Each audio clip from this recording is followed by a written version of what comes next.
Castro had a hell of a lot of what do you want to call it, technical difficulties coming on air, but nevertheless, we're going to make it happen. Want to make sure everything's on Wi-Fi. Just one of those days where we started out and we were not ready, but here we are. Anyway, I got a few topics I want to talk about as usual. But in regards to this one, I do want to talk I do want to hear from plenty of MAGA on this one. Because as you see on the monitor behind, we're going to be talking about overcoming victim mentality. Now, generally when you hear the term victim mentality, you already know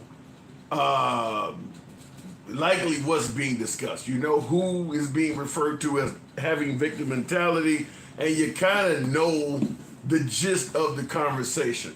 Nevertheless, we are going to talk about that. But before we do, we have a couple other conversations to discuss as well. But I'll start out right off by stating that when we're talking about victim mentality, a lot of folks are suggesting that Trump is not favorable to the black community. And I want to hear from MAGA.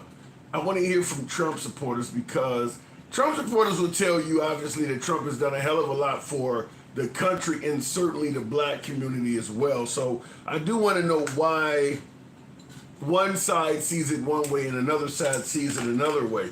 But I'm going to start out by targeting one specific group, alleged group. We're talking about folks that are being considered as under the umbrella of DEI, diversity, equity, and inclusion. I want to show you something, just a quick montage I've put together, because this does bear explaining. The administration has fired the head of the Library of Congress, and now the firing is leading to pushback from Democrats. Carla Hayden, whose official title is the Librarian of Congress, still had about a year and a half left on her 10-year term. House Minority Leader Hakeem Jeffries called the firing a, quote, disgrace. He accused President Donald Trump of trying to ban books and whitewash American history. Hayden was the first woman and black person to hold that office. Hayden found that she was being fired via an Okay, now she's the first African-American woman to hold that office. What does that mean anything at all? Not necessarily, but when you start tallying things together. Breaking news in the ongoing firings in the Trump administration. President Donald Trump has abruptly fired General C.Q. Brown as the chairman of the Joint Chiefs of Staff. Brown is a former fighter pilot and respected officer. His 16 months on the job had been consumed with the war in Ukraine and the expanded conflict in the Middle East. Trump says that he is nominating Air Force Lieutenant General Dan Raisin Kane to be the next chairman. Trump acted despite support for Brown among key members of Congress. Now, I believe this individual also was one of the first African Americans that was the first Joint Chief of Staff. But you kind of see where I'm going with this. Well, a federal judge rules that President Trump unlawfully fired the chairwoman of the National Labor Relations Board. Gwen Wilcox served as the head of the board. The judge says Trump's decision to fire her was, in her words, a blatant violation of the law. The judge also says the president is testing the court by trying to push the bounds of his office. What I want to ask you folks is it possible, when you're trying to get rid of folks who lack merit, DEI, you want to get rid of folks that are not qualified for various positions. Is it possible? Because Trump is claiming that all of these folks are DEI hires. In a country this size, is it possible that perhaps there are just very little, if any, let's say blacks, that possess any merit for, let's say, cabinet positions or high-level positions in government? Because he is obviously terminated a lot of folks, and we can talk about women and members of the LGBTQ community as well, but I believe every single one of these individuals was replaced by a white male.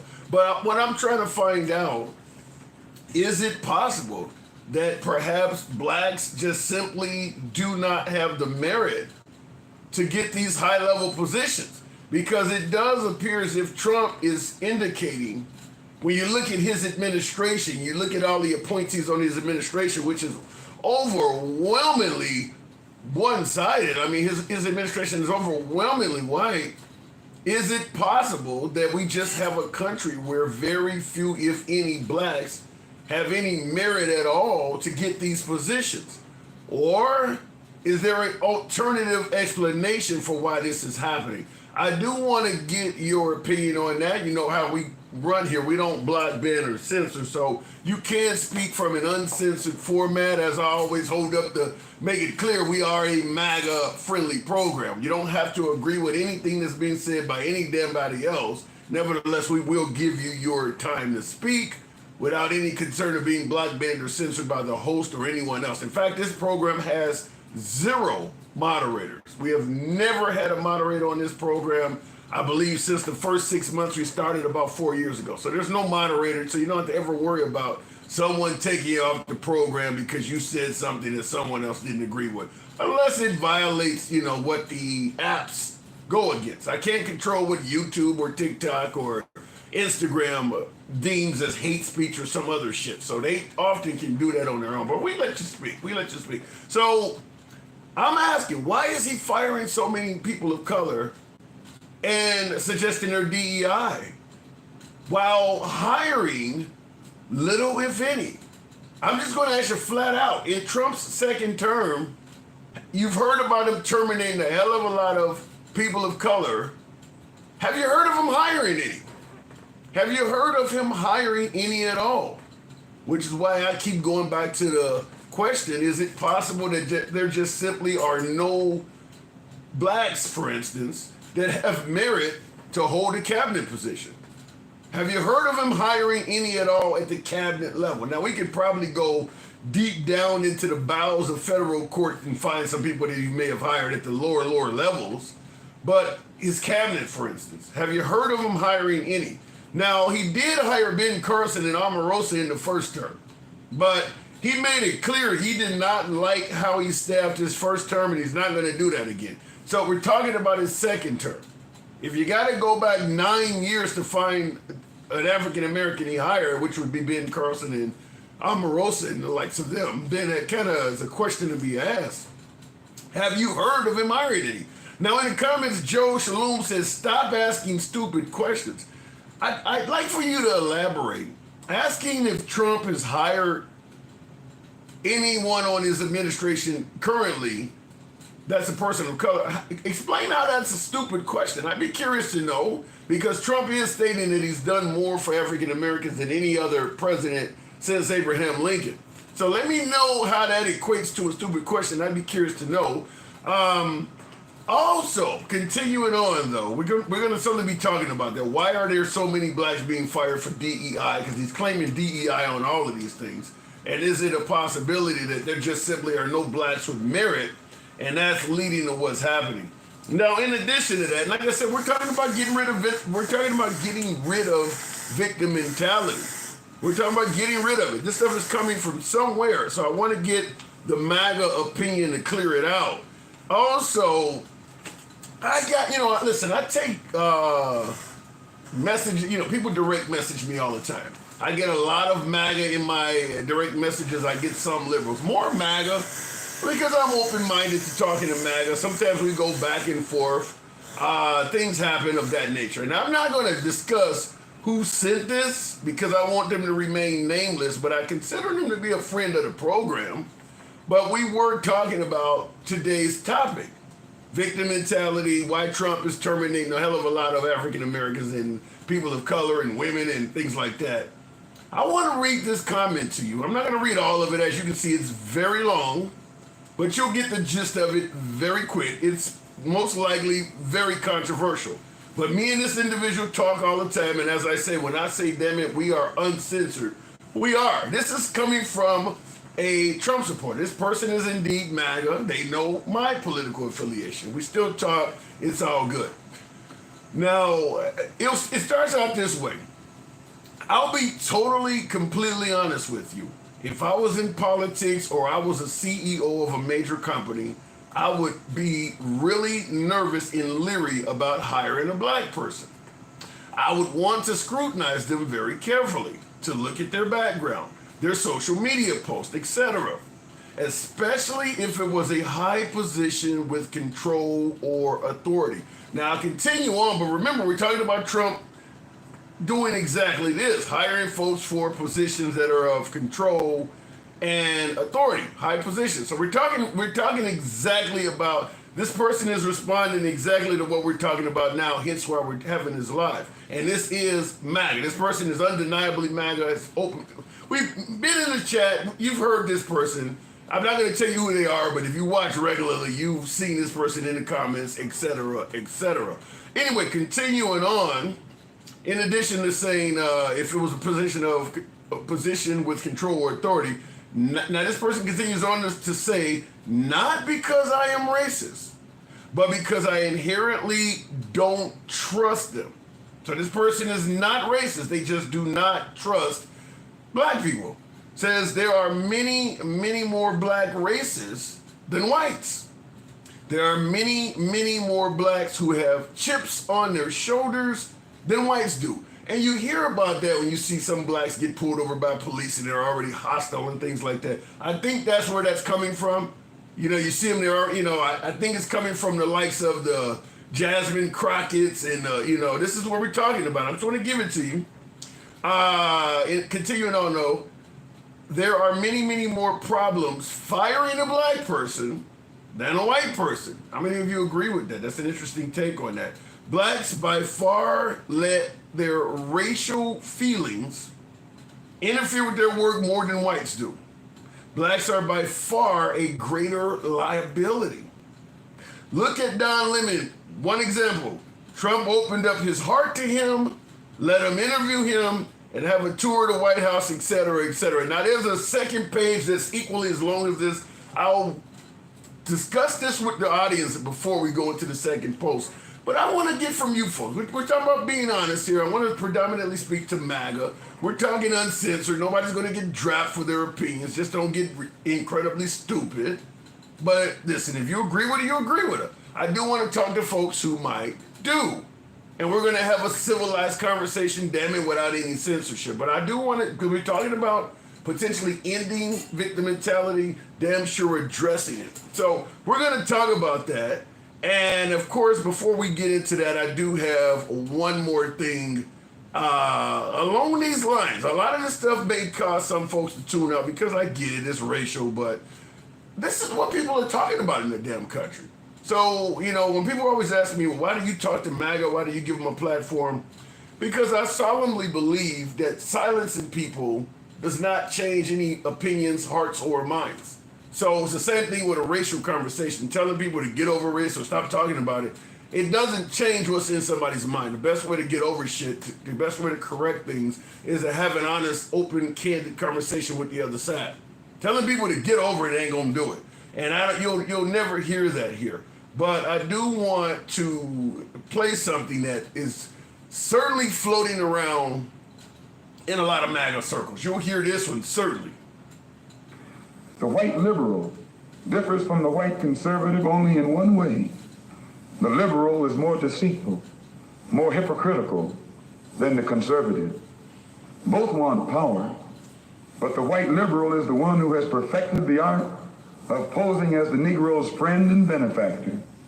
And by winning the friendship and support of the Negro, the white liberal is able to use the Negro as a pawn or a weapon in this political football game that is constantly raging between the white liberals and the white conservatives. The American Negro is nothing but a political football, and the white liberals control this ball through tricks or tokenism, false promises of integration and civil rights. In this game of deceiving and using the American Negro, the white liberals have complete cooperation of the Negro civil rights leader, who sell our people out for a few crumbs of token recognition, token gains. Okay, I'll stop it there. There's obviously Malcolm X for some of you folks who do not know, but this is floating around in a lot of conservative circles. And now, once again, we're going to talk about this as well, whether or not it is a possibility that the Negro, as Malcolm X was constantly stating there, would be better off if they realized the liberals were not their friend and maybe looked in a different direction. So we're talking about all of this from a standpoint of addressing victim mentality and potentially correcting it, potentially addressing it. One way or another, we're going to discuss it among each other. And of course, like I said, if this is too much for somebody who don't like hearing about racial shit, I get it. I'll probably lose a few viewers from this. But at the end of the day, like I stated, you're not escaping any of this by avoiding it, because this is what's going on in our world. So look at it in the comments real quick. And by the way, tap the screen. We'll start taking callers immediately. Tap the screen, get us on up to 10,000. It could be interesting in here, so viewer discretion is advised. Theodore Patrick, good evening. Welcome to the program, Theodore. Do you agree with what the late Malcolm X was saying here? He's basically just saying they're being hypocrites, but Mr. Handsome, we all know that African Americans, since we've been voting largely since Reconstruction in the 1870s, we're going to vote for the party that's more advantageous for us. So at that time period, it was the Republicans in that time period. Now in the 60s, when Malcolm X was talking, it would still have been the Democrats, because who was largely championing civil rights passage. So I get what Malcolm X is saying. There's still hypocrites. Yes, there's still racists in the Democrat Party, but who's helping us largely from a progressive human rights standpoint? It's the progressives, and right now they're largely on the Democrat side. So you believe for the African American, the best choice, at least among the parties we have right now, is the progressive side of the aisle? In terms of human rights specifically, yes. Now, if we're trying to make some money, I'm not going to lie to you, Mr. Hanson. These tariffs are helping me out. I have a clothing company that's based in that's specifically based in New York City. It's a clothing company. All of our clothing is either made in the United States or England. Mr. Handsome, my product is very similar to Ralph Lauren. I'm able to lower my price. He has to increase his price because my stuff is made in the USA. He has a tariff coming because his stuff is largely made in China. I'm not going to lie to you. This is helping me out. I'm MAGA now. I am officially MAGA. Okay. So in other words, if they were to hold an election again, let's say, for instance, it was like Canada or like some of these other countries where you can literally call an election. Let's say they called an election as of next week, and Trump was on the ballot versus, Biden or Kamala Harris or Newsom or someone like that. Would you vote for Trump again? It depends if he's going to carry these same. Let's say he made it clear he was going to continue the path of tariffs that he's taken. Ooh, if that's going to help me out business-wise, then that's advantageous for me. Yes. So my competitors have to increase their price. They have to lose their customer base. They have to then flock and change consumer behavior to me. I'll take it. Yes, okay. Thank you. Now you mentioned that you mentioned the progressives are doing more for the people of color, the African Americans, in terms of you said human rights. Now, are you African American? You're not African American, right? Yes, I'm African American. You're okay. So let me. I guess I'll ask you from this standpoint. Which one do you personally find more valuable when it comes to getting your vote? Your personal finances or human rights? I vote in my own personal interest. Okay. So as long as I will leave it at that. However, there are opportunities where they can still overlap. I'll give you an example. George W. Bush campaigned as a compassionate conservative. He said on the campaign trail, I'm going to give you the first African-American Secretary of State and the first female African-American senior advisor. He was saying that stuff 20 years before Biden ever said, let me give you the first African-American VP, let me give you the first African-American woman Supreme Court Justice leader. So Bush was already saying this progressive stuff, and yes, he was still giving us good business interest on his 01, his 03 tax cut bills. Give me the example of, because you say the progressives are better for blacks in terms of human rights. Elaborate. What human rights are you referring to? I would say when Obama expanded, and sorry for the background noise, I'm walking around in the neighborhood. But I would say when Obama expanded Lyndon B. Johnson's 1967 executive order around discrimination at the federal level with regard to contractors, Obama expanded that to the LGBT community, which Trump unfortunately has rescinded. Okay, so you see the liberals is better for the LGBTQ community. I don't think that's a shock to anyone. Give me another one. What else can we say? What else can we say? You're talking about human rights. I would say the fact that more Democrats, in terms of raw numbers, voted for the 1965, 1966, and 1967 Civil Rights Acts. So there's that. So that gave African Americans the right to vote, and also gave African Americans protection against discrimination, in housing and employment, et cetera, et cetera. Okay, so I want to just take a quick summary of what you're saying here.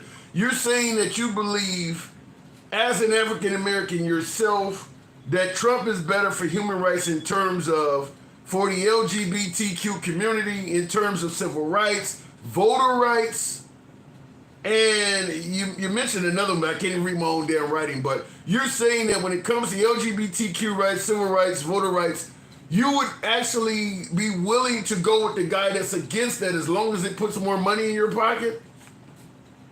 Well, here's the thing. Recently, this past week, Trump is trying to outflank the far liberal left by what? Taxing the high earners. Did he not float that idea on Thursday evening? Yeah. Is he not going to take on the Bernie Bros? Isn't that what the Bernie Bros want? They want everyone to pay their fair share. Trump's taking that on. He's taking on the Bernie Bros. Yeah, but what? For the Bernie Bros. But with all due respect, you're still, when you talk about taxing the wealthy and things like that, we're still in line with economics. We're still talking about money. You mentioned LGBTQ rights, civil rights, and voter rights. You're saying that as long as we can put more money in your pocket, you would go with the side that's giving you more of a focus on putting money in your pocket than human rights for the LGBTQ community, civil rights for people like yourself that happen to be a person of color, and voter rights. Am I getting that right? Mr. Hanson, we have to be fair and square. Did the Trump administration this past week not direct a federal court to dismiss a case against prevention from AB pill access? That's women's rights. Women's rights are also civil and human rights. And I'll give you another example, Mr. Hanson, because we have to tell it fair and square. Was Trump not the first president to enter the White House when gay folks could legally marry? Yes. It's progressive. And what did Obama do when he was entering the White House in 08? Oh, you can have a civil union. He was against it. He's a hypocrite. No, wait. That's not true. Gays got the right to marry under the Obama administration. No. They got the right to marriage because of John Roberts, the Supreme Court justice who Bush put in office. Another progressive motion from the conservative side. You're telling me that Obama, while president, was against gays being allowed to? Okay, you're giving us. Hold on. You're giving us. Yeah. Okay, so when you said they got the right to marry from a Supreme Court justice, correct? Exactly. Hey, wait. But what was Obama's opinion on it when they gave them the right? When they gave him the right, he conveniently said, "Oh, I need some more campaign money. My situation has evolved." Because he wasn't campaigning as much as during that summer of 2012. That's the whole reason why he conveniently evolved in the whole idea to begin with. It was fundraising. So he said he's in favor of it. You're just not taking his word. You believe he had some kind of ulterior motive. But on record, he did state he's in favor of same-sex marriage. Am I correct? I would say it was politically advantageous for him when he was going. I get that part. I get that you believe it was politically advantageous, but I'm asking you, on record, did he state he is for same-sex couples to have the right to marry? I recall, and this is what I remember, in the summer of 2012, Biden came out. The press called it a slip, and then suddenly Obama conveniently said, "Oh, I've evolved from the idea." That's what I remember. Now, what Okay. you're claiming, I've got to see a source on that one. So in other words, he has never said he was for same-sex marriage. I can either confirm or deny. All I know is I recall him, and I quote, "I've evolved on the idea." I don't quite get what you're saying. You're losing me there. He basically conveniently said, "Oh, I flip flopped." He did a flip flop similar to John Kerry when he flip flopped and said, "Oh, I was pro the Iraq War before I was against it." You know how these Democrats are; they're flip floppers.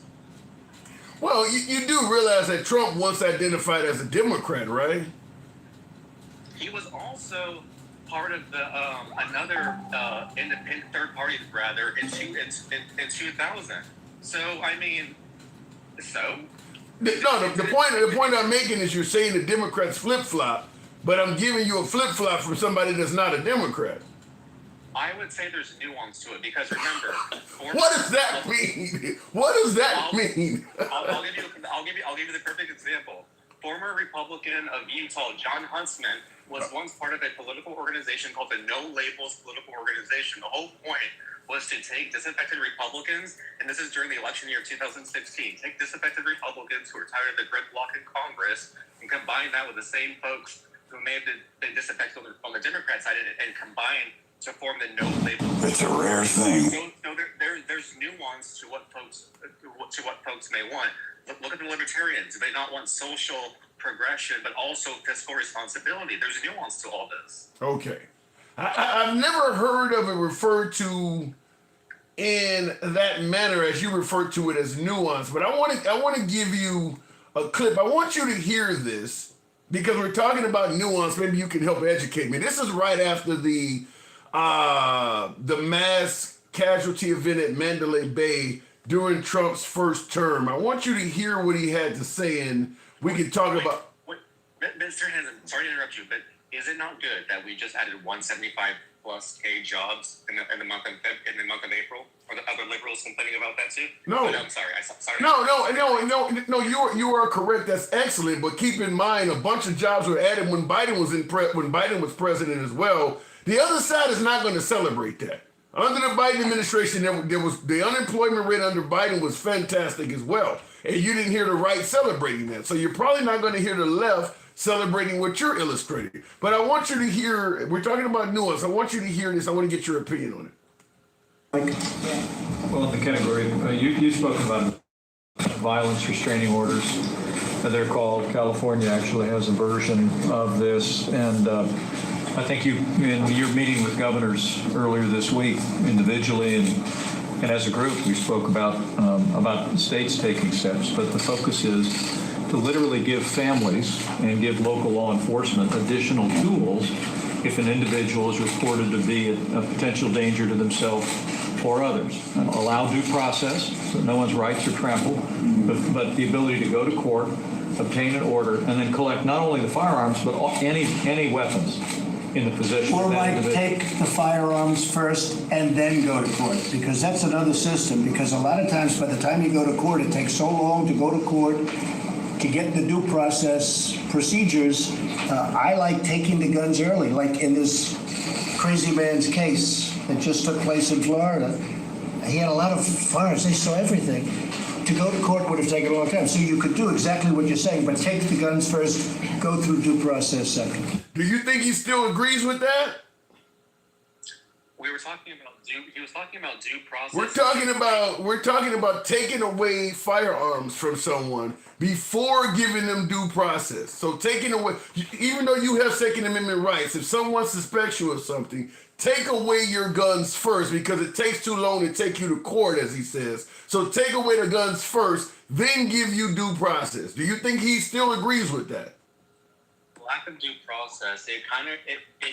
I think he's following the Obama precedent of not giving Anwar al-Awlaki a due process before the Obama administration drone strike the dude without due process. Okay, so Anwar al-Awlaki in 2013 never received his. he's talking about American citizens in this country. This happened after the Mandalay Bay event. You're talking about something in the Middle East. Anwar al-Awlaki, yes, he was in the Middle East, but he was also a U.S. citizen as well, who was denied due process. So is Trump not following in Obama's his precedent with No. lack of due process? I thought Trump said Obama was the worst president we ever had that did nothing good for America at all. You telling me now he's doing the same things?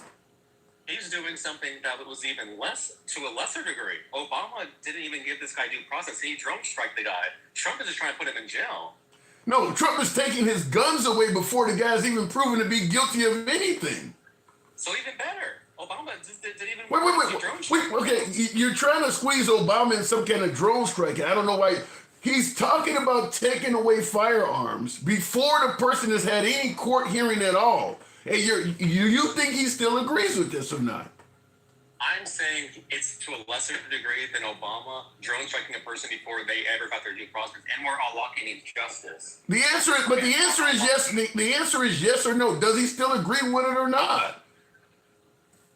We'll have to see. We'll have to see. We'll have to see until some more data comes out. We got to see. So in other words, as you mentioned, liberals flip flop. So what you're saying, we have to see. So you're admitting he may have flip flopped too.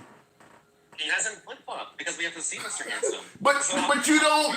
So in other words, he either still believes in taking guns away without due process, as he's saying now, or he's flip flop. Which is it? Oh, you're thinking of Reagan in the month for I'm thinking of what we're playing. You're trying to squeeze everything else into this, other than what we're actually talking. Does he agree with what he's saying now, or has he flip flopped? We gotta ask him, Mr. Handsome. Exactly. That's the point we're making. Is that you said that you mentioned that liberals flip flop. Now it sounds like you're kind of admitting that he may have flip flopped too. I haven't admitted it. We have to wait and see. We gotta wait. We gotta ask him. He may not flip flop. He may not have. So in other words, he still may believe in taking guns away without giving a citizen due process. All I know is that JD Vance, he's on it with his mascara. He's all over this. He's all over it. We're gonna find out some answers real quick. Mr. Hanson, I gotta drop. Thank you for having me, sir. Right. Come on back anytime. I appreciate it. All right, moving on. He had to drop because I don't know where he was going with that. I was trying to cut through the salad. He was giving me a lot of spaghetti on that. I mean, he was trying, though. I'll give him credit for that, but I don't quite know where he was going. Anyway, continuing on. Ran out of room, says Mike. But keep in mind, that individual is a voter. Now, he's Black MAGA. He stated that he's African American, and he likes Trump because Trump is helping him out with the tariffs. He has a clothing business, and he's doing much better under Trump. And that is what has basically motivated him to vote for Trump. However, he did say some things that were quite daunting, such as he believes that the liberals, the progressives, are better for the African American community, which he claims to belong to, in terms of civil and voter rights. But because he's making more money with Trump, that's where he's going. Which basically, as he was indicating, he's choosing his bottom line over civil and voter rights for people that look just like him. He had to go. Anyway, tap the screen. We'll continue on. We're talking about the idea that victim mentality exists and how to address it. And like I said, we're not block banning or censoring anyone. Looking in the comments, he is still a racist, but I'd be more worried about liberals in general. For real, for real. Is that what you're interpreting that he said? You just don't like them because of who they are, which is just reverse DEI. Refusing to give someone because they're trans, Black, etc. Now, I'll go to the box, but this is indeed about the notion that it does seem like President Trump is firing, terminating employment for a hell of a lot of minorities, plenty of Black folks. But when you look on the other side of the coin and ask the question, now that he's been reelected, how many Blacks have you seen him hiring? I don't know if there's any. If there's any at the cabinet level. Now, you go far down in the bowels of the federal government, maybe he's hired some lower level judges or something like that. But we've seen him fire a lot of high level people. I don't know of any. And I want you guys to help me out. I don't know of any. So He's done more for blacks than anyone since Abraham Lincoln, says Trump. Let me go to the box. Continuing on, we'll continue with the one and only MAGA Reacts. We certainly want to get some MAGA in here because I want to get to the bottom of this. MAGA Reacts, good evening. Hey, what's going on? Not much good. So, he just hired a Lebanese woman yesterday, and today you're saying he hasn't hired any. Yeah, we're talking about African Americans in this country. I mean, you're talking about Judge Jeanine Pirro. You're talking about Judge Jeanine Pirro. Now you're saying African Americans. No, okay.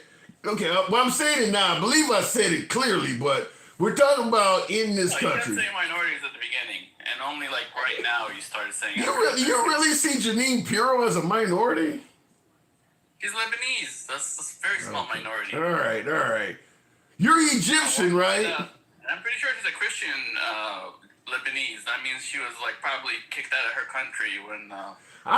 You know something? I'm gonna tell you something. In my entire life, I've never heard someone suggest that Lebanese are. Listen, I'll just say it like this: just like there's a difference between Cubans and some other Hispanic cultures, some of them folks can essentially pass as white. I've never heard anybody suggest that Lebanese are considered to be black or among that crowd. I've never heard that. I mean, just like Egyptians, they get passed as white or black or in the middle or Spanish. I mean, out in Miami, I get people walking up to me speaking Spanish all the time. So where are the blacks that can pass as black being hired by him? Listen, the problem is he doesn't have a roster to choose from. Like, you act like he has like 1,000 options and he's ignoring them. He does have 1,000. Wait. What do you mean by that? Black people he could hire. He did hire them. He hired Omarosa. He hired Ben Carson. I mean, that's been 9 years ago, MAGA. I'm asking you why. He doesn't have anybody. Who's he gonna hire? You can't find in a country of 350 million people not one African American that has the merit. Not one. Not high level GOP. I mean, the voter base has only just got to 13%, or not even. What is it at? It's like a 6% and only like 13% men. Something like that. It's gone up, but it's still very tiny. He's got no one to work with. He's got one senator and one congressman, and if he loses either, he can't pass any bills. Shit, why not handle? I mean, you had to stop promoting congressmen to the freaking administration because his lead is 0 in House. You're telling me, hold on. You're telling me at a time when Trump's support from African Americans, particularly the males, it increased. Yet he can't find anyone with merit? That's voter support, not black politician support. And it's, I mean, like that has to be like developed and, hopefully by the next. Wait a minute. Hold on, MAGA. Judge Jeanine Pirro she was a judge. There's plenty of African American judges that he could have picked from. There's plenty. I'm sure there's many African American judges that vote right. He appointed some federal judges in his first term. He couldn't promote any of them. I mean, there's plenty. What do you mean? You make it sound like there's no one in the whole country? Not that I know of. Can you name any? I'm going to give what Denkel said in the comments. He found her. Hold on, hang on. How did he find Herschel Walker and try to promote him to the Senate? I mean, because he was, and it didn't work out. So you want him to grab just random black celebrities he wants and get his ass kicked? That's kind of what we did with him. We grabbed a random celebrity. Yeah, it didn't work out. You're picking a loser here. You're picking a really bad loser. He should have easily won. I don't know about easily won, but but I'm shocked that you would suggest in a country this size that we're having a hard time finding any African Americans with merit. So are we? I didn't say with merit. I said GOP that Trump could trust.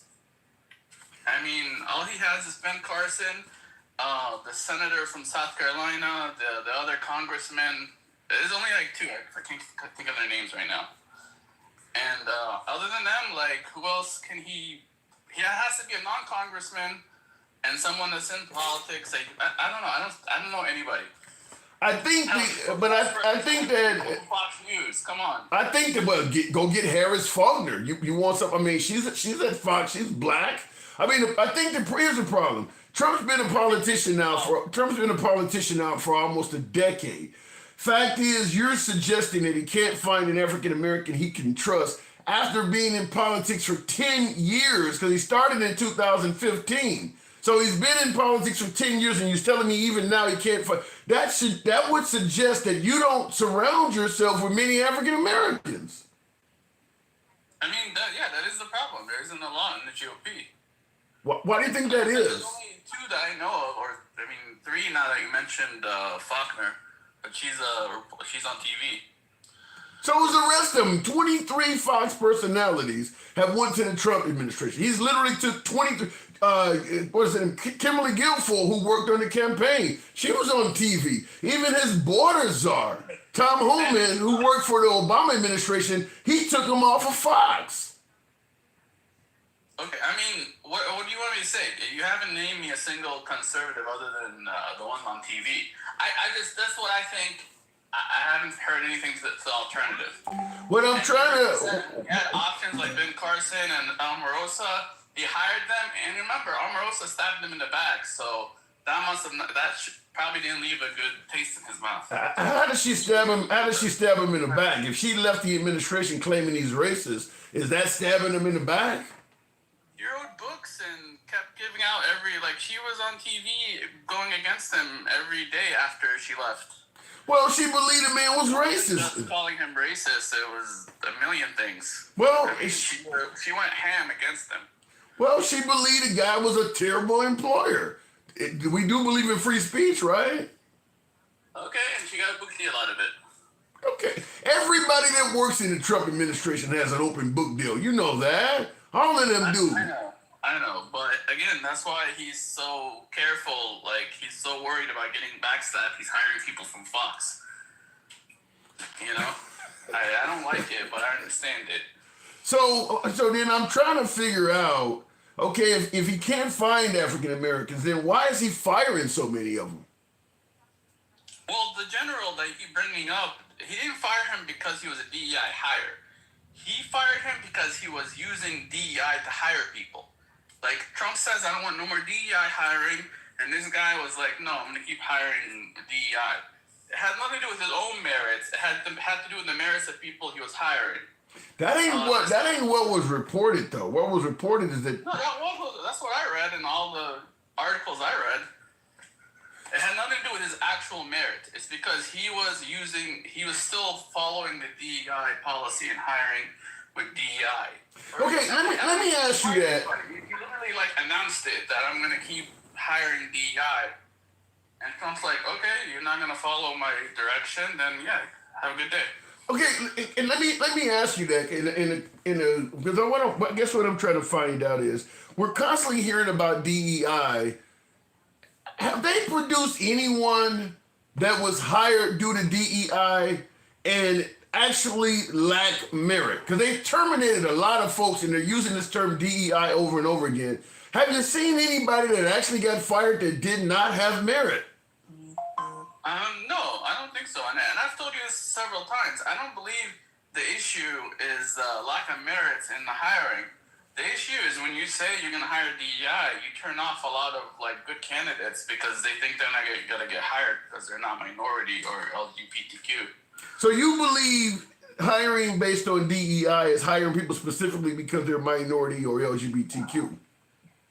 Yeah, that is the definition of it. So what's the... Well, I don't know if that's true, but what am I getting wrong in the definition? Well, diversity, equity, inclusion is not specifically hiring people because they are black or Hispanic or a woman. It's making sure that that's part of your hiring process. Whereas you're just not excluding. What Trump is doing, let's look at his administration, where it's essentially all white, is the exact opposite of hiring based on DEI. He literally is, like you mentioned, I can't find anybody but good white guys. That's what he's doing. Look, you keep saying that, but his secretary... No, that's what you see. That's kind of what you see. Yeah, more women than I could count in his administration. So, again, it's just what he has available to him. Right. It's not like he's hired every person of color that he could hire that, the first person he picked was Cuban. But why are we assuming, even though his administration is mostly white, we're assuming that's all he could find. But when somebody else is hiring and they got a lot of African Americans or gays or women work, well, you don't assume that's all they could find. You assume they were deliberately looking for women, gays, and blacks. Maybe that's all they could find. I mean, but they're actively saying, like, it's not Trump. Trump is not saying I'm only hiring white. These people are actively saying I'm only hiring minorities and I'm going to do DEI and only hire minorities because I don't think I hired enough. You think the Joint Chiefs... Minorities the entire time, and we had no issues with it until they kept announcing it. You think the Joint... Wait. You think the Joint Chiefs of Staff that you're talking about, you think that guy was only hiring minorities? Well, again, I don't know who he's actually hiring, but when you advertise that you're doing DEI, you turn off a lot of regular people to applying for the job. No, you turn off a lot of white people. You don't turn off a lot of regular. You turn off. Ain't nobody of color. Ain't no. There's no LGBT member like I don't like DEI. No, you're turning off white people when you say that. That's who you're turning off. Straight black people or straight black men that think, oh, I'm not a woman, I'm not LGBTQ, so I'm not gonna get hired.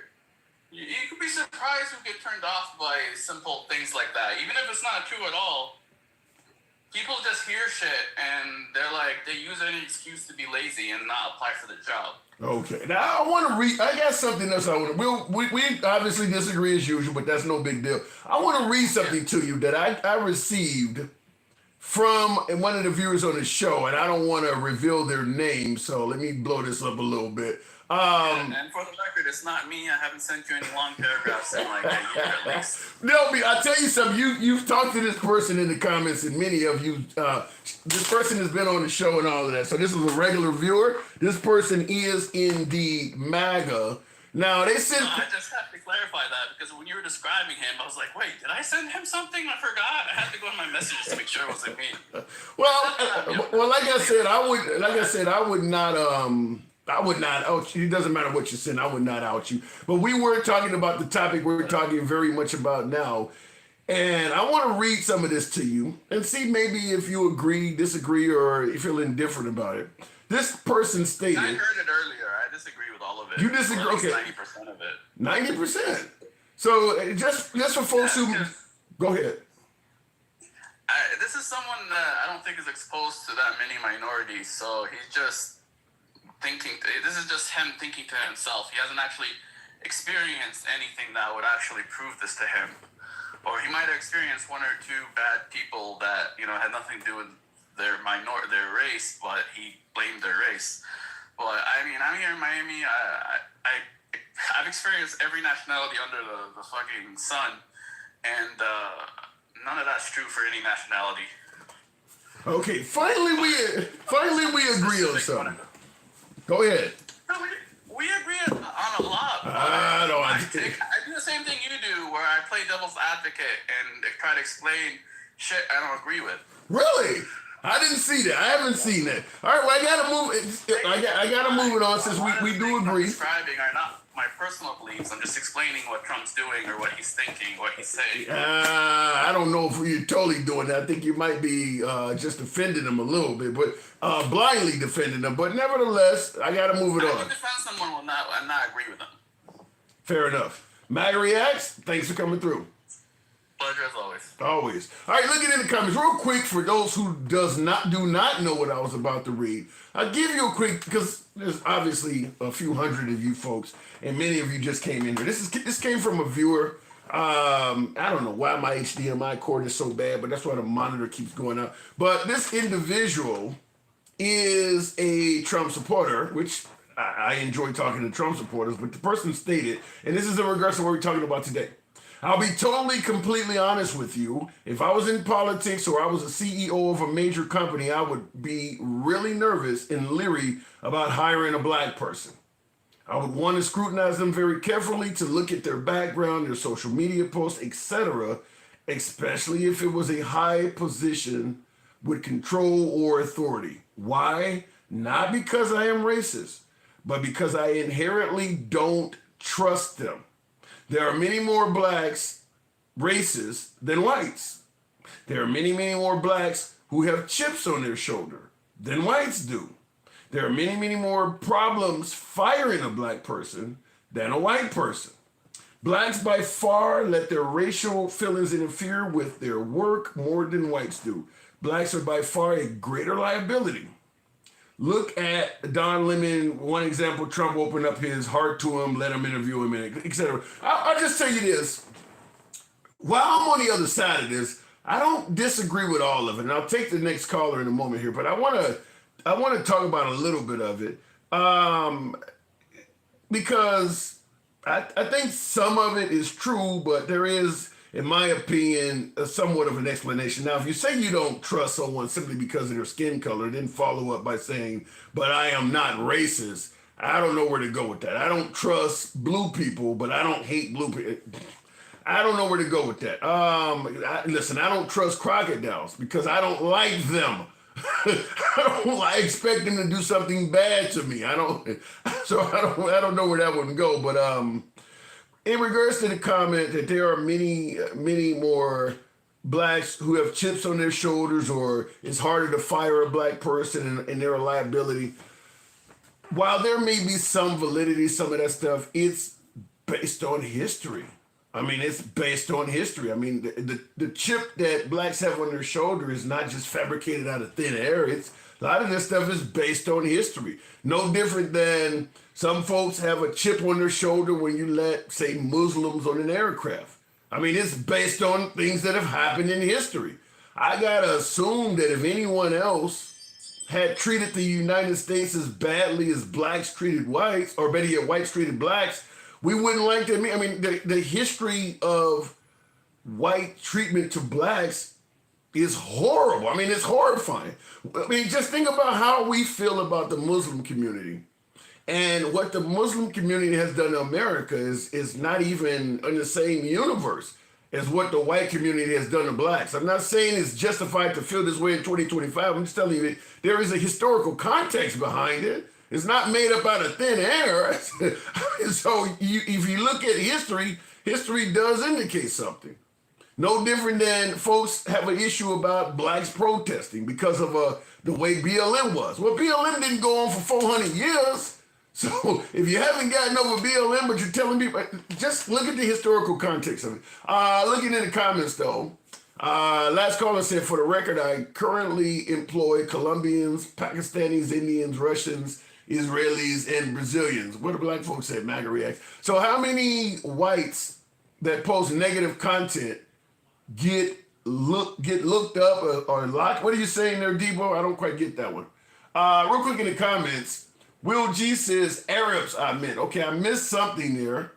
And it says Alabama, including Lebanese, are considered white. In Dow versus the United States Court of Appeals ruled that Syrians were included in the term white persons.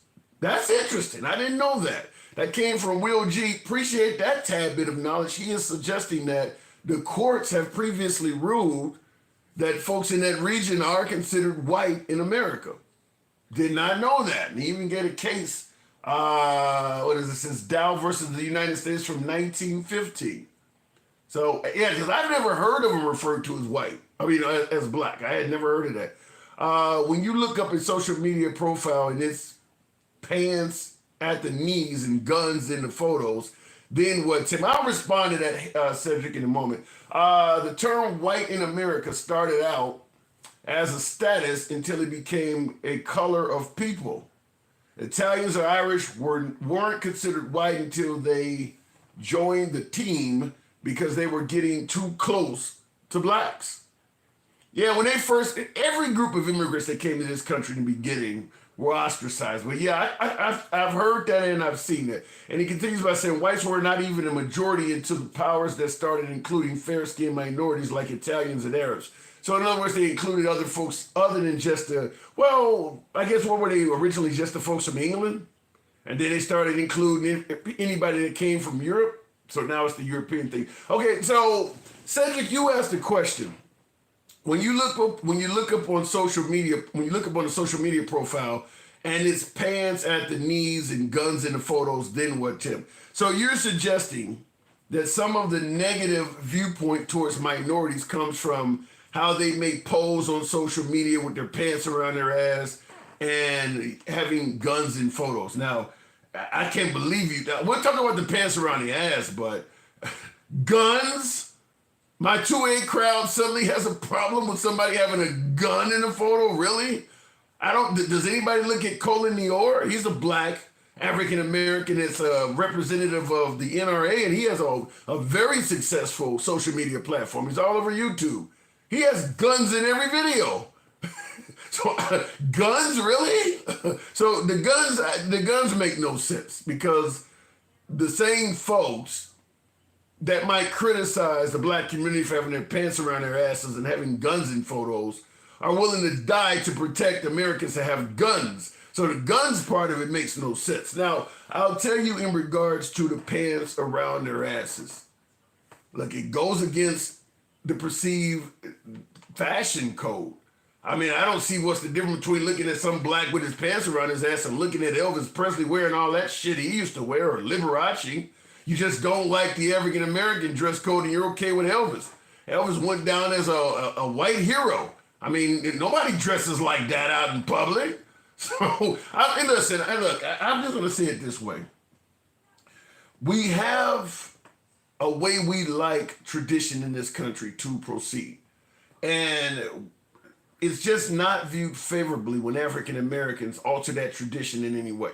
I mean, whether it's their dances, whether it's their hairstyles, whether it's their slang, whether it's their music. When this stuff comes out, it's always met with resistance. I go back to the days when breakdancing was viewed as hostile.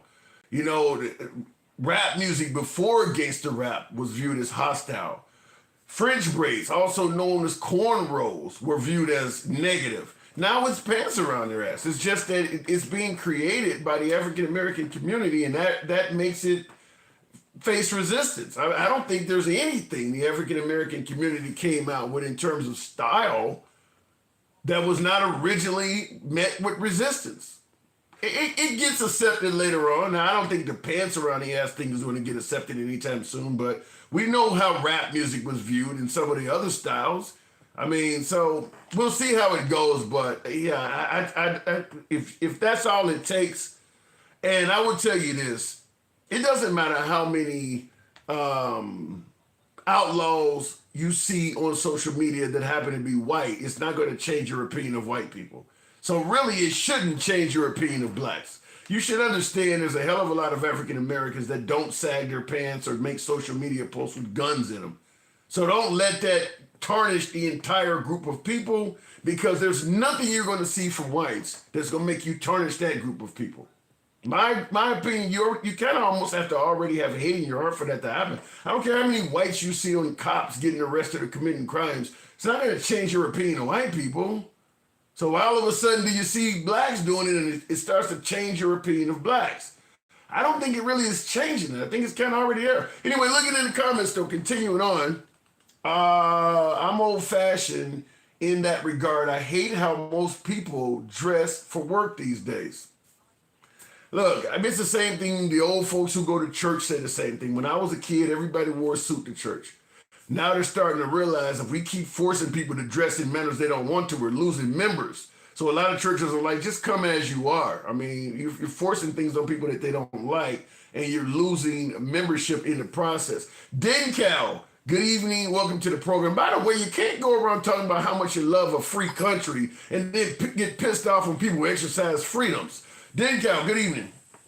Good evening, good evening. Tough times today. We're talking about victim mentality and the at least appearance that the Trump administration is terminating a hell of a lot of people of color, but hiring very few. Are you seeing it that way, or does it sound like I'm pulling this out of my ass? No, it's always been like that with him. I mean, you know, he had the. It's just so disingenuous to somebody like MAGA Reacts to be like, well, what about Omarosa?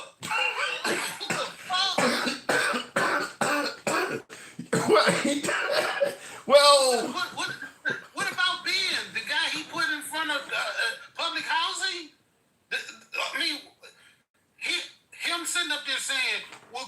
name the people? Well, he doesn't understand that the government is a large fucking organization. There are black people all through it that we don't know that have the merit and the qualifications to do those jobs. He's saying it like the only black people is the people that we see. Well, but I mean, And he's got no choice but to hire people from Fox News because he needs to hire people he trusts. That's not his job to hire people he trusts. It's supposed to be merit based, the best person for the job. Wait, Dick. I gotta defend him a little bit. I mean, if you were in Trump's position as commander in chief, or even as a mayor or a governor, hiring somebody you trust, in addition to merit, wondering if you could trust that person. Certainly, if you had an agenda as radical as Trump's is, you would hire people you could trust too. That would be one of your considerations, right? Yeah, if you planned on following the law, you can trust a whole lot of people because they might differ from you, but they're not going to be breaking the law. He's trying to find people he can trust so they won't tell that he's breaking the law. That's different. There are plenty of organizations, the FBI, the CIA, all of those people who cross over because they have 10-year periods. You know, because they cross over, because it's not about who the president is. They're following the law. Yeah. Oh, no, I guess when I say radical agenda, let's say, for instance, we're coming up in a time before civil rights or before same-sex couples are allowed to really have any freedoms. Or you know what's happening with the trans. They're trying to really pretty much stop even acknowledging them. And you wanted to have an administration that was favorable to trans rights, gay rights, or civil rights, or something like that, and you had to appoint people. You would want to appoint people that you could trust, because you're going to have to, look, I get your point about following the law, but if a lot of the laws are against civil rights, you're going to probably have to hire people that are willing to push the envelope. Exactly. You want to hire people who will break the law with you. Okay, so that's not a you know, I hire the best people. I'm hiring on merit. Those people don't have the merit to actually have those jobs. Saying that Judge Janine was a prosecutor or something 30 years ago don't mean she's the best person for the job when you got people that have been in the system, that know the system, who have been operating under that system for 30, 40 years actively. Yeah. Just putting her in there because she agrees with everything he says doesn't mean she's got the merit or the qualification. Yeah, I don't disagree with the challenge on Judge Janine because, I mean, even though she does, on paper, she's done enough to have the merit for that position, but you are right. She's been out of the game for so long. Like, for instance, I have a background in telecommunications as an engineer, but I've been out of that game for a while. So I got a lengthy resume, but it doesn't apply to the current technology that's out. And most likely, Judge Janine Pirro might be in a similar situation, but right, because the law is constantly it's evolving, or changing all the time. That's just like I used to do taxes for the military, 20 years ago. I couldn't just walk in there like, yeah, I used to do taxes, back in the day. So no, because every year it's updated. You have to go through seminars. You have to do training, like all of that stuff. So the legal system is far different. Yeah. Back when she was doing what she was doing, they're talking about, oh yeah, because she used to show so much compassion when she was on that television show Catching Criminals. What?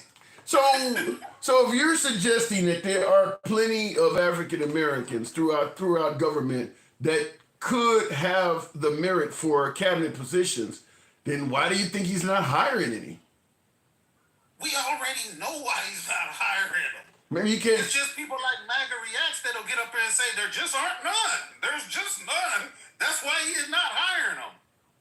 Well, I mean, there has to be some reason. Maybe he's not coming in contact with them. Maybe they're not putting in a resume. Maybe they're not putting up for the position. Dude, he had old Buck Dancing Byron. He chose not to put him in there. Buck Dancing Byron? Really? Yeah. Then he had Teetotaler Timothy. I love you, man. Scott.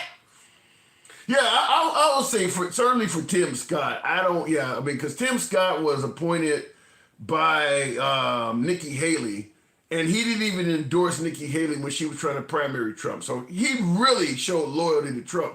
Why Trump did not do anything for Tim Scott? That was like a what do you call it? A lob. That was an easy one to hit. I don't know why he didn't do anything for. Alley-oop. He could have had that. We wouldn't even be able to have this conversation if he would have did that.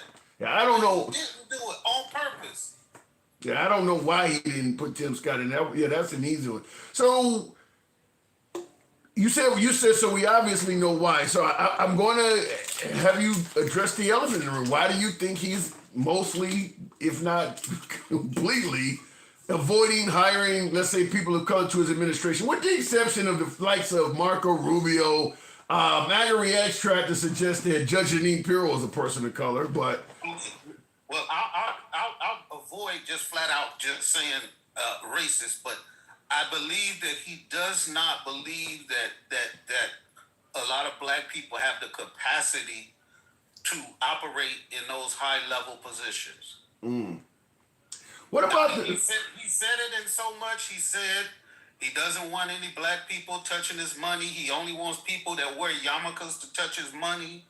He fired the guy from he fired the guy that won the black guy that won on The Apprentice, saying he was too smart.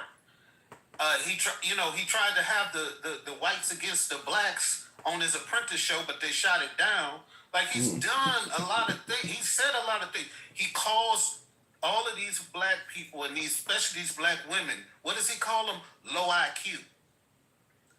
He calls them low IQ because he believes that inherently black people don't have the capacity. That's just not me saying it, and I ain't saying racist. I'm just saying he thinks very poorly of black people. He used Omarosa as a prop to say, see, look what I did. So and when that didn't work out, he called her every name in the book. So if he is as bad as you say, you know what I'm going to follow up and ask, why the hell did he increase his vote with the black community, particularly with black males? Are you sure you're judging him right? Because I am positive. He increased his popularity with mainly young black men. Yeah. And it's because a lot of them, for one, they don't know his history. They just know him from now. They don't know about all of the stuff in his past. All they know is that he's a wealthy person, and a lot of black American youth, they cherish wealth. They believe that wealth makes you like smart or important. And so they voted out of ignorance, and I don't mean to make it sound like that. Wait a minute. Yeah, I'm going to push back. You're telling me that blacks that voted for Trump voted out of ignorance? Yes, and when I say ignorance, you got to use it. You got to look up the definition. It's for lack of understanding. But what about the whole notion that the economy sucked under Biden, the border was wide open, letting immigrants in liberal cities? Wars are breaking out. Now, obviously, that's not much of a defense now, but wars were breaking out under Biden, and he just didn't come across as if he had the cognitive ability to continue. What about blacks voting for Trump because they didn't like what the Democrats were doing, such as not defending girls in sports and all of that? Because if anybody votes because no new wars were started, or just see those key words, those lines, those punchlines that he says is what's going to get a person that doesn't have very much education. You can't say, well, wars were started under this president, or no new wars, or I could have stopped the war. Like, that's not a legitimate reason to vote for somebody, and that's definitely not why the young black vote.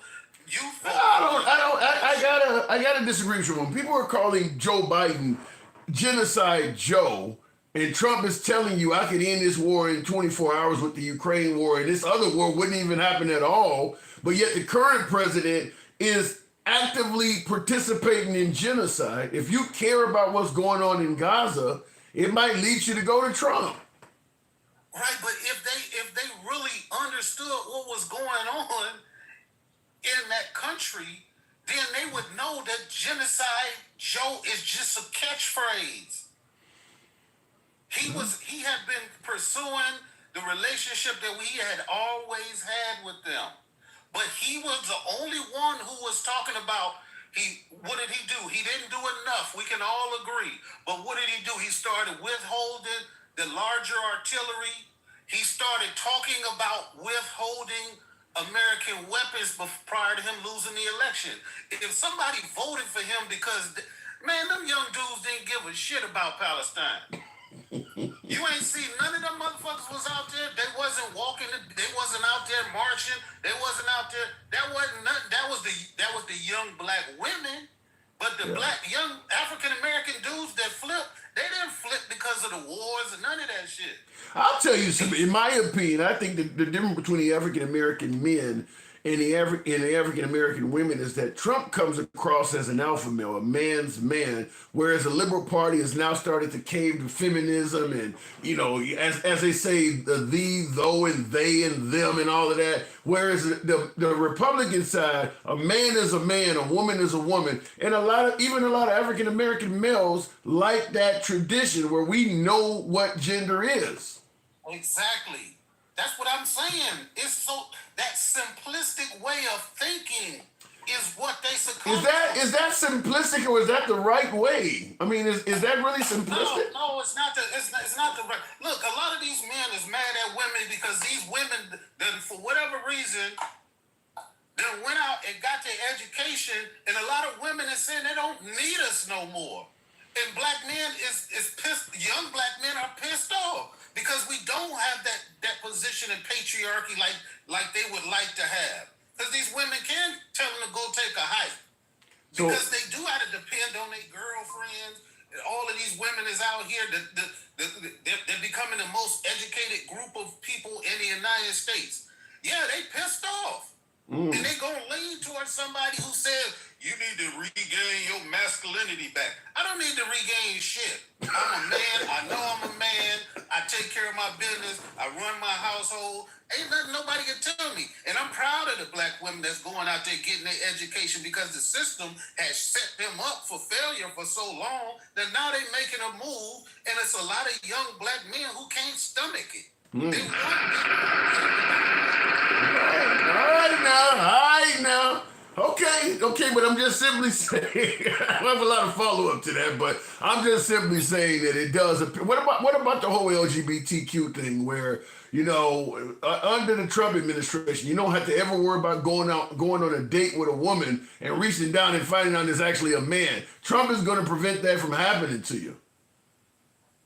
How is he going to prevent that from happening? Because he damn near want to make trans folks illegal. I mean, he is trying to get rid of them motherfuckers completely. But it's all according to these catchphrases and these things that are like, you're not going to stop trans people from being trans. They're still going to the bathroom. You don't know. Some of them, you don't know that they're in the bathroom at the same time. And the ones that's ugly and look like a dude, what are you gonna do? What are you gonna say? You gonna call the police? Like, how is that in practice? Well, the goal, I think you're right. You can't stop it, but the goal is to push them back into the shadows, I think. Yeah, I guess that's true. Yeah. And one thing, like, look, we as liberals, we take pride in being the big tent. So we want to fight for everybody's rights to be a human being, life, liberty, the pursuit of happiness, and all of that stuff. And part of that, it makes us vulnerable because they can stand from the outside and look in, and they can say, "Oh, you're defending that? Oh, you're defending that?" Like they saying now, "Oh, you guys are defending terrorists, gangs, Trinidad, and." You guys are defending all of this stuff. I can't tell you how many times I've heard that thrown at me on some of these lies. But then, Cal, you know what I got to do. But you are right about the Big Ten thing. I'll speak on it in a minute, but thank you for coming through as always. All right, take care. All right, pleasure. And he is correct. What I was going to say is when he talks about the Big Tent Party, I've said it numerous times on the program. It is far easier to be a Republican politician than a liberal politician because liberals do have to address issues that the Muslim community are concerned about. You got to address issues that blacks or Hispanics or gays or women and feminists. You got to address issues that they're all bitching and complaining about. If you are a conservative politician, all you have to do is address the issues concerning straight, white, Christian males, and you can win on that alone. In fact, other factions of the conservative party pretty much fall in line with the values of straight, white, Christian males. I mean, you got the females believe that we should be pro-life as well. I mean, most of the same values that straight white Christian males believe in, the female conservatives are going to be on the same side of that. So as long as you address that one group of people, you kind of covered the spectrum. You can't do that as a liberal politician because everybody's bitching back and forth. And it does make it a lot harder to be a Big Tent party under those circumstances. Looking in the comments though, or a Big Tent politician rather. Will G says, rest in peace to my New York Knicks going down in flames. They got their ass kicked. I saw the end of that game. On game 4, anyway, Trump ain't shit. He says, trying to rename the Persian Gulf to the Gulf of Arabia. Talk about America. Why would he be over in another part of the world trying to rename a waterway? I don't even know why. Look, I've said this before. A lot of the things that Trump is doing that, as some folks might suggest, shows he has a very successful presidency. Some of that stuff is just ceremonial victories because it doesn't benefit the American person at all. And for instance, changing the Gulf of Mexico to the Gulf of America. Who benefits from that? It's ceremonial. I like the fact that he stood up and showed dominance on behalf of America. Great. But how does it benefit any American in any way, fashion, or form? In fact, a lot of American businesses that are down on the Gulf probably are going to be hurting because they got to repaint the name of their businesses and shit. Signs that are on their businesses. Signs that may be on the highway got to be changed. So it's just a ceremonial victory, such as kind of like sticking it to the libs. Some of the things Trump has done, such as sticking it to the libs, are being celebrated. But in reality, they're just ceremonial. They're not benefiting really anyone at all. And yeah, certainly renaming bodies of water does nothing for any American whatsoever that I can think of. Maybe someone in the comments can correct me. But continuing on, Will G says, I told you before, a few shows back that Trump was born in Jim Crow and how rich white people especially treated black people. So it's no surprise he mentally framed a black person's place back there. Well, they said the same about Biden. I mean, listen, at the end of the day, any white male that grew up during the time Trump and Biden grew up probably has a little bit of racism in them. And I'm going to use myself as an example. I've done this before on the program. Any male, even black males, that grew up during the era where I came up, 70s and 80s, probably has a little bit of homophobia in them. It was just the way the country was back then. When Trump and Biden were coming up, it was normal to be bigoted is what I'm looking for. It was normal. When I was coming up, it was normal to be homophobic. You throw like a girl, or you know that was a gay swing, or whatever the case may be. You carry yourself like the P word. I mean, we just threw it around. So I mean, I'm not defending it, but I am explaining. When Trump and Biden both almost are in their 80s. Not only did they grow up during that era, they grew up rich. So they absolutely were around nothing African American, unless it was a servant. Particularly Trump. I don't believe Biden grew up poor either, because he's been in politics, I think, since he was 29. He was the youngest in Congress when he got in there at the time. So both of these men have not been around minorities in any capacity back in the day. I mean, they were all in a position where money was not an object. And there's very few minorities when you go back to the 40s and 50s that can say money was not an object in her life. So I get it. I'm not defending it, but I can totally understand it. Don't give me that Joe Biden and Nancy Pelosi was in the same era, because you can see how they treat blacks versus Trump. Probably, I'll say this in regards to comparing how Biden, Pelosi treat blacks versus Trump.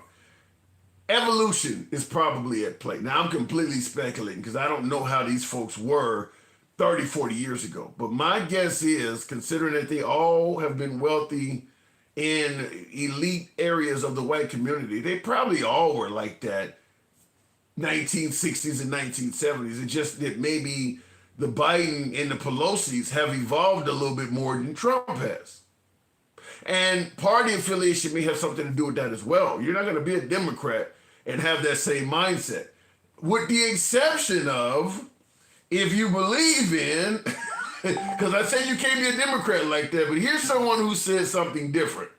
These do likewise. The white liberal differs from the white conservative only in one way. The liberal is more deceitful, more hypocritical than the conservative. Both want power, but the white liberal is the one who has perfected the art of posing as the Negro's friend and benefactor. And by winning the friendship and support of the Negro, the white liberal is able to use the Negro as a pawn or a weapon in this political football game that is constantly raging between the white liberals and the white conservatives. The American Negro is nothing but a political football, and the white liberals control this ball through tricks or tokenism, false promises of integration and civil rights. In this game of deceiving and using the American Negro, the white liberals have complete cooperation of the Negro civil rights leader, who sell our people out for a few crumbs of token recognition, token gains. By way of yes or no in the comments, how many folks agree with Malcolm X in suggesting that what he is saying back then is still relevant today? That the white liberal is essentially exploiting the Negro? Yes or no in the comments. How many folks agree that what Malcolm X said back then in the 60s is still relevant in 2025? I'm curious to see what in the comments. You hear this floating around on YouTube, on TikTok, on social media, primarily in conservative circles, using the words of Malcolm X.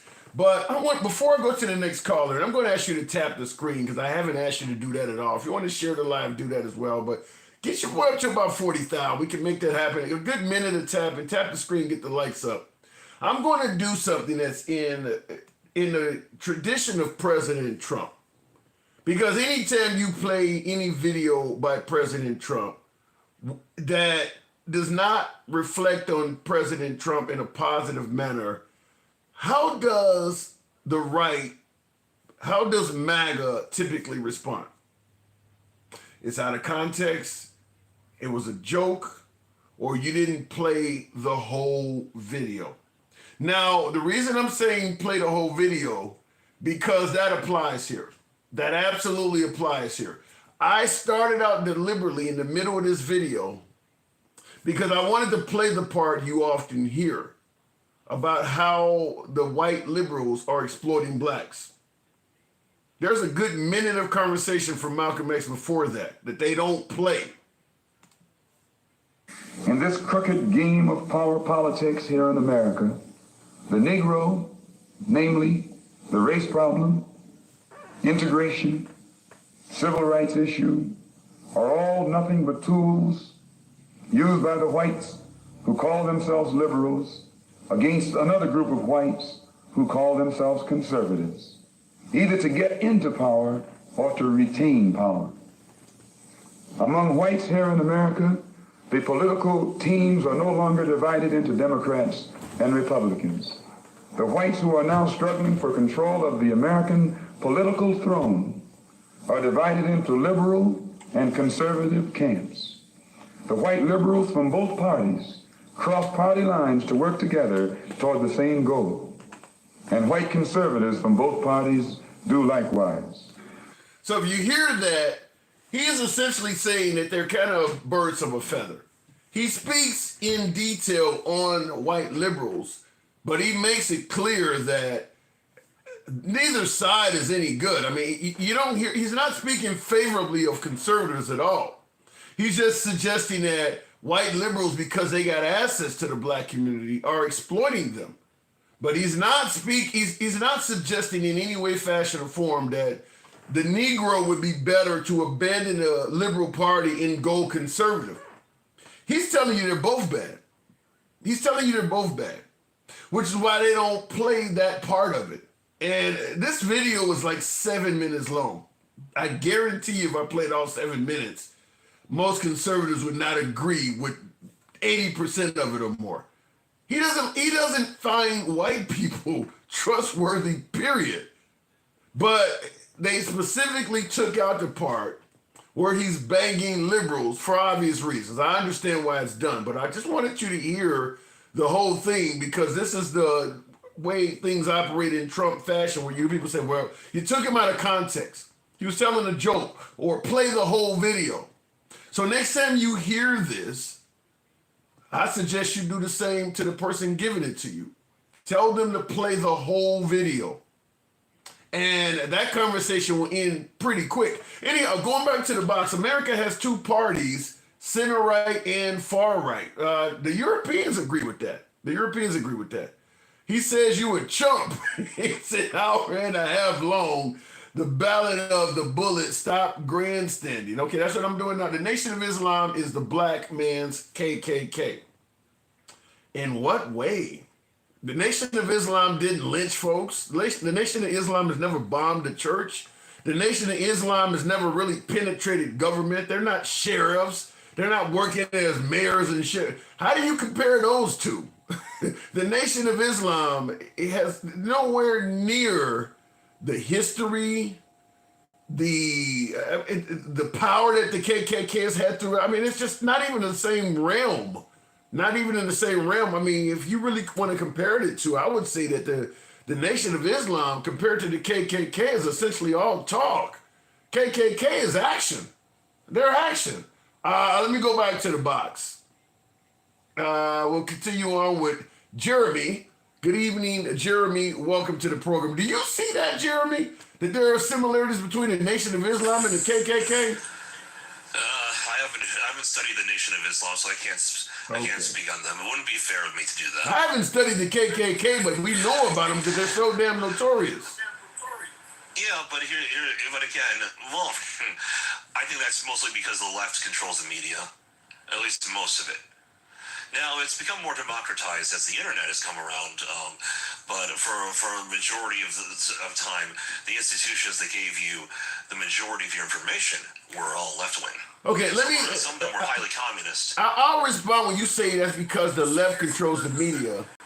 When the right controlled the media, when the KKK was at its height, they made sure you knew about them too. You ever heard of Birth of a Nation? Yeah, I've heard of that. Right. So you're going to hear about the KKK no matter who controls the media. Yeah, but yeah,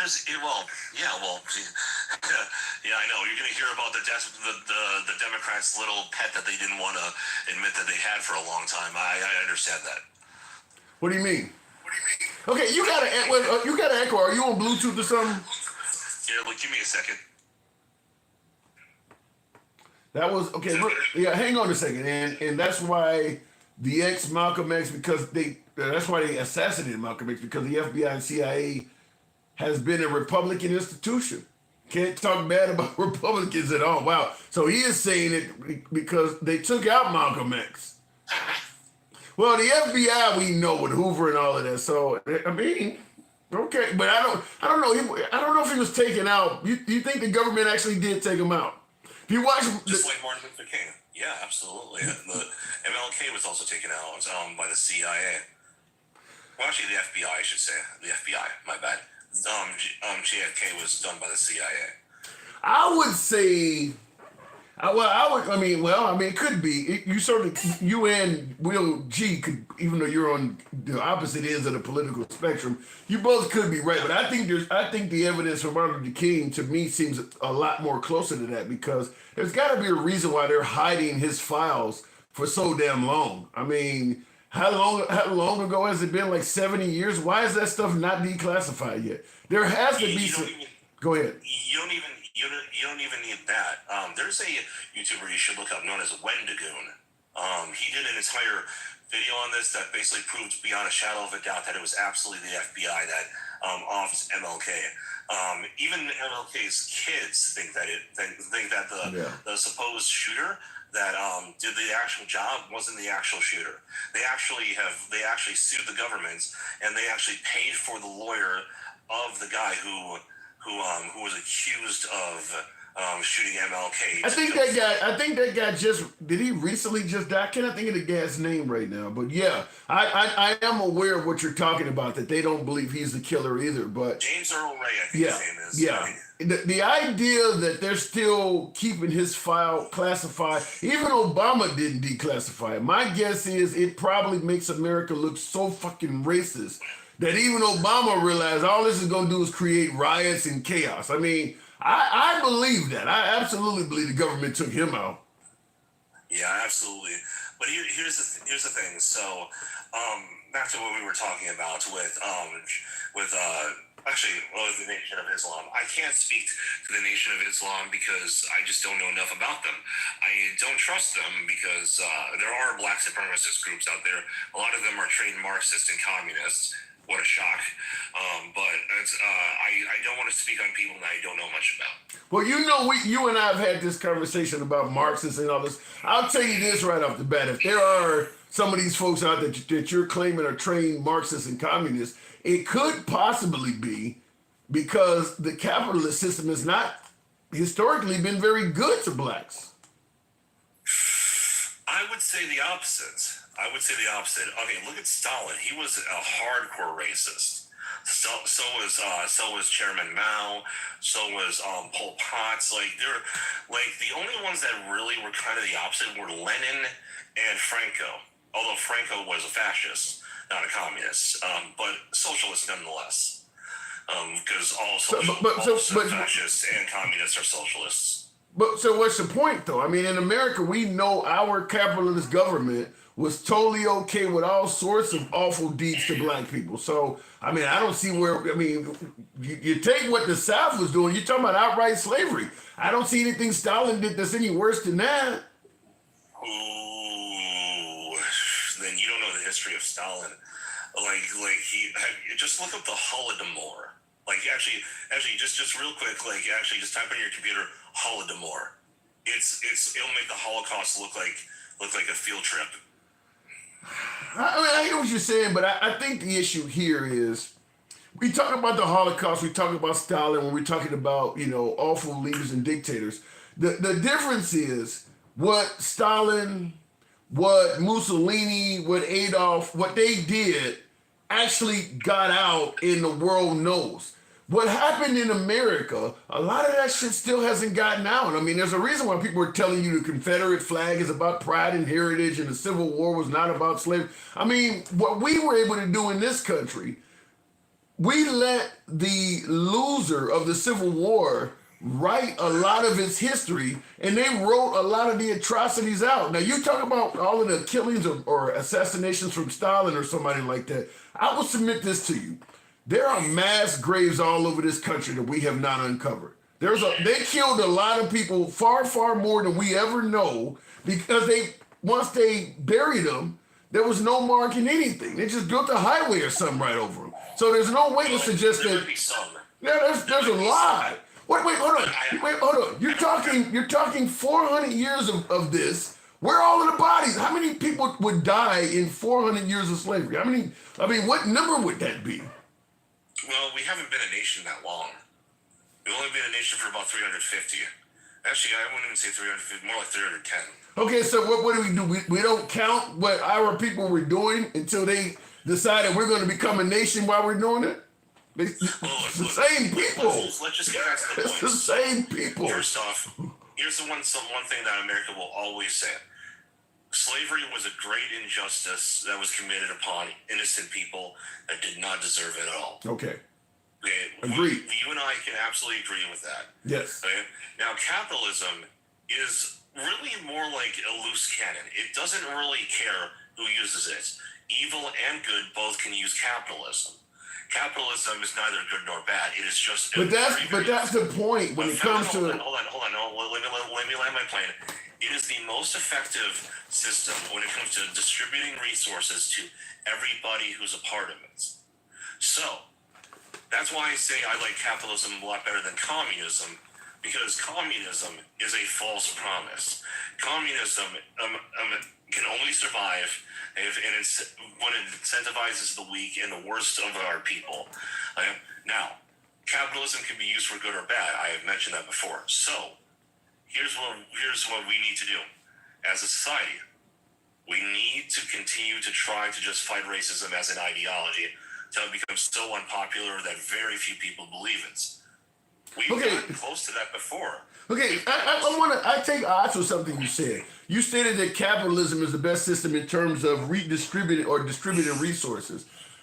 Capitalism has nothing. That sounds like socialism. That sounds like spreading the wealth around. Capitalism doesn't tear. The only thing that stops capitalism from being just monopolies everywhere and being completely unfair is socialist laws to prevent it from getting out of hand. If you just had pure capitalism in this country, you would have a few rich people and everybody else would be peasants. That's what would happen if you didn't have socialist laws preventing capitalism from getting out of hand. They would just. That's not even true. That's not particularly true. I don't believe in complete capitalism. I believe in a 90-10 capitalism regulation kind of splits.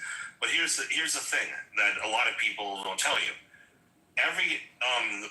There's something called the Pareto principle. This is a principle that we can see in nature all the time. It's called the 80-20 rule. And it shows that out of all the people who have wealth, a small percentage of them have the most wealth. And out of all the people who have the most wealth, they have that wealth for a short amount of time. And out of all that time that they have wealth, they have the most wealth within even a shorter amount of time. Okay? So that means that most people will not be wealthy throughout their life. But you want to know what capitalism does do? It raises the quality of everybody's life, including those at the bottom. If you look at every other system, look, capitalism is not perfect, except it's better than every other system. But that's what I'm saying. Hold on. Core in communist nations. But that's what I'm saying. The only reason capitalism works is because of socialist laws. And I saw somebody in the comments said we don't have socialist laws. For instance, you say capitalism raises the quality of everybody's life. Would it raise your life if we had a system that if you get hurt at work, they can just kick you out the door without giving you any kind of compensation or anything at all, which is what they used to do? If they didn't give you any breaks, if they didn't give you any lunch. I mean, this is what true capitalism would be about. They would work you to the bone. They could do that, but here's what true capitalism would do. True capitalism, after enough years, would have it where there's so much competition that if they did that, they would lose the good employees, and they wouldn't. They don't care about that. They don't. They do. No, they don't. You think? Hold on. Wait a minute. You think a country where they've kept minimum wage for 20 straight years, does that look like they care about losing good employees? Do you look at the salaries? Hold on. Do you look at the quality of healthcare? How it's been going down and down, the quality of salaries and all that. Do you look at that as a sign that they actually care about keeping good employees? Yes, they do. You want to know why? Because healthcare is not a free market. It is not even 90-10, which is what I would suggest. Healthcare is extremely overregulated to the point where it's borderline. That ain't what I'm talking about. That's not, what I'm talking about is the quality of healthcare we have provided employees in this country is continuing to go down. It ain't got nothing to do with the healthcare industry. They're buying cheaper packages. Hold on, wait a minute. They are literally, employers are literally purchasing cheaper insurance packages that put more of the cost on the employee and cover less. They're doing that every time they can negotiate a new contract. That ain't got nothing to do with regulation in the industry. They're literally going out and buying cheaper shit for you. Okay, first off, I haven't seen that. Do you have numbers? Really? To back it up? I haven't seen that, no. And here's the thing. I work part-time right now. I literally work part-time right now as a dishwasher, okay? And you want to know something? I've already been offered health care. And a pretty good plan, actually. Okay. Usually you have to be a full-time employee for that kind of stuff. Okay. Do you work for a company that's been around for a while? Yeah, I work for I'm not going to say the name of the company, but for my own privacy reasons, but I work for a company that's been around for 20 years. When I say a while, I mean, because the reason why I asked that is I was going to tell you to ask some of the older employees what was the benefits and compensation like when they cut back in the day, and I can guarantee they're going to tell you it was better. That applies across the board in most industries. The old farts will tell you, for instance, we used to have a pension, or the health care we used to give came with no deductible or no out-of-pocket cost. I think the reason why you and I disagree, I just think you're simply too young. I don't think you've been around long enough to see the changes. Well, maybe. I am 29. I'm not that old. Yeah, that's what I think it is. You're just too young. Tim, how old are you? I'm 50 plus. Okay. So you are significant. I'm in my 50s. Yeah, I think you're just too young. I mean, it sucks that you only been in the working environment for a little bit more than a decade. It's always sucked for you. You don't know of any good days. The good old days have never been around for you. That's why I'll tell you this right now. Okay, so here, let's think about what the alternative offers. Let's think about socialism and what that actually offers. Okay. It offers less competition, and in every single socialized nation, and the amount of money that everyone on every level, every socioeconomic class, the middle class, the working class, the poor, the upper middle class, the upper class, every socioeconomic level is worse. They're always worse off. China only became wealthy when they liberalized, when they became more capitalistic, not less. The data is very, very clear about this. And China has a lot of poverty that they don't let you see. A lot of homeless people that they don't let you see it because they're a communist nation that controls everything. Yeah? And I know we're on their fucking app, but I'm not going to bullshit you here, man. It's bad. And also it promotes a lack of competency. I don't disagree with any of it. I don't disagree with that part in regards to what you mentioned about China. But I think where you and I have the disagreement is capitalism, when you're comparing all of these systems, my point is capitalism on its own as a standalone system is just as bad as anything else. The only reason capitalism does so well is because we have socialist laws in this country, stuff that prevent companies from treating you like shit, like I said, child labor, or you showed up a minute late to work, you were a minute late 3 years ago, you're fired. I mean, they have laws in place to prevent companies from treating you just like you're nothing. And the closer we go back to that, the worse it is, even under a capitalistic environment. You need the EEOC, you need FMLA, you need a woman who gets pregnant, for instance, to be able to be looked out for other than just told, well, you're pregnant now, you're fired. I mean, that's what a true capitalist environment, the minute you got hurt, they would just fire you. It's more money, it's more advantageous for me to just instantly replace you than to look out for you while you're sick until you can come back. All of that is, they have to pass laws to make them do that. Here's the thing. In a capitalist system, both the worker and the employer have the ability to disassociate with each other and find competing employers and workers. In socialist systems, you don't have that choice. Wait a minute. So if a woman is actively, you find out a woman is pregnant and you fire her because, well, you're not going to be able to show up for work. You're going to be having prenatal appointments and all that shit. You're fired right now. You're telling me it's a good thing that she can actively go look for other jobs while pregnant? Yes, because some employers, in a capitalist system, some employers will say, "Well, that was bullshit. Listen, go through your maternity, spend some time with your kid once it's born, and then we'll hire you on when the time is right." So you think it's something? And you want to know how I know that? One of my aunts had that happen. So you think it's a good thing that you think it would be better for the system if a company, the minute a woman got pregnant, they were just allowed to just terminate her? Because they wouldn't do that. Based on what would make you say that? Because, okay, so look, because if you do that, it's going to hurt your reputation and it's going to make you lose people who are very valuable to you. You want to know what? You want to know what a lot of employers? No, hold on. What? You want to know what a lot of employers are actually doing? A lot of employers are actually starting to create daycares at the workplace that their employees work at because they're losing female lawyers.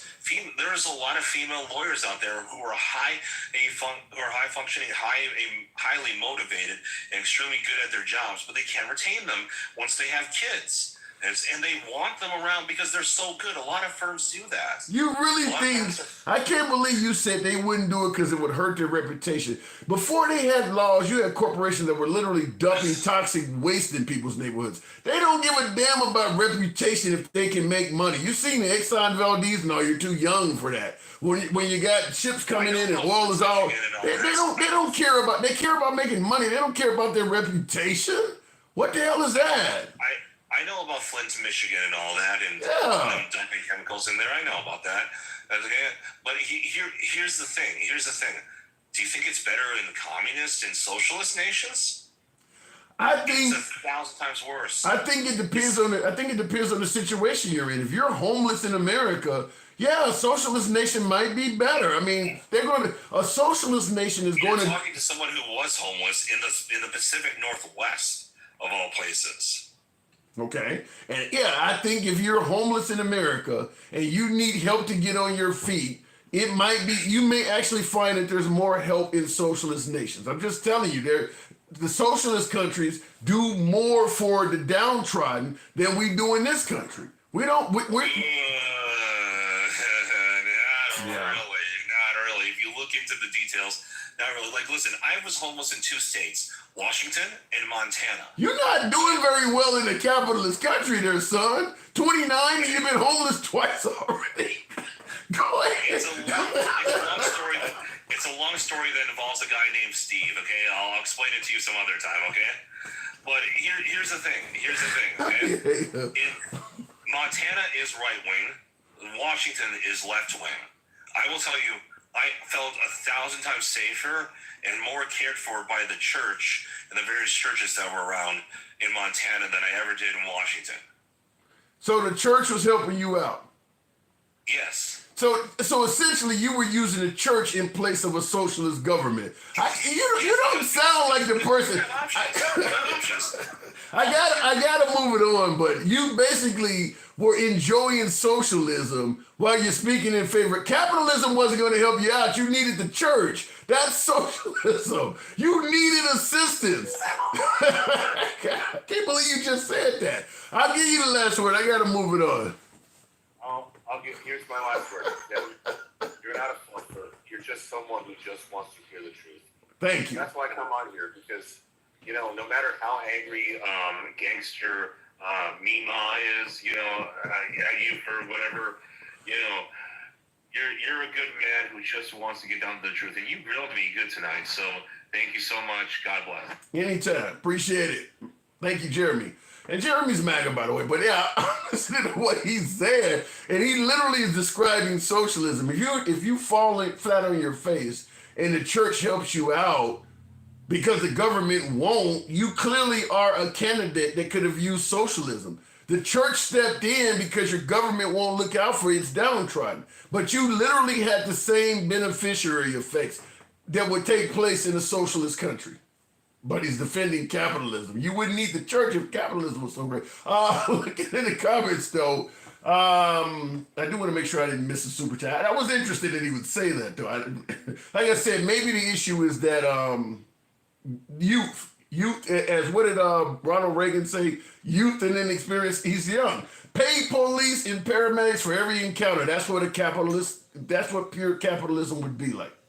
If you're down 911 and you needed the police or the paramedics to show up, they would bill you on the spot. No different than a plumber, lawn care, or something like that. There would not be paid emergency services in a true capitalist environment. Everything would be you pay your way. That's what true capitalism would be like. You show up before they start working on you, they start assessing charges, just like they would do your lawn or they would do if you called an HVAC guy or something like that. That's why I say if we could have a truly capitalistic system, most people wouldn't like it. Most people would not like it. These motherfuckers really think companies have good faith. Yes, Will. People do think that. You remember Mitt Romney? Corporations are people too.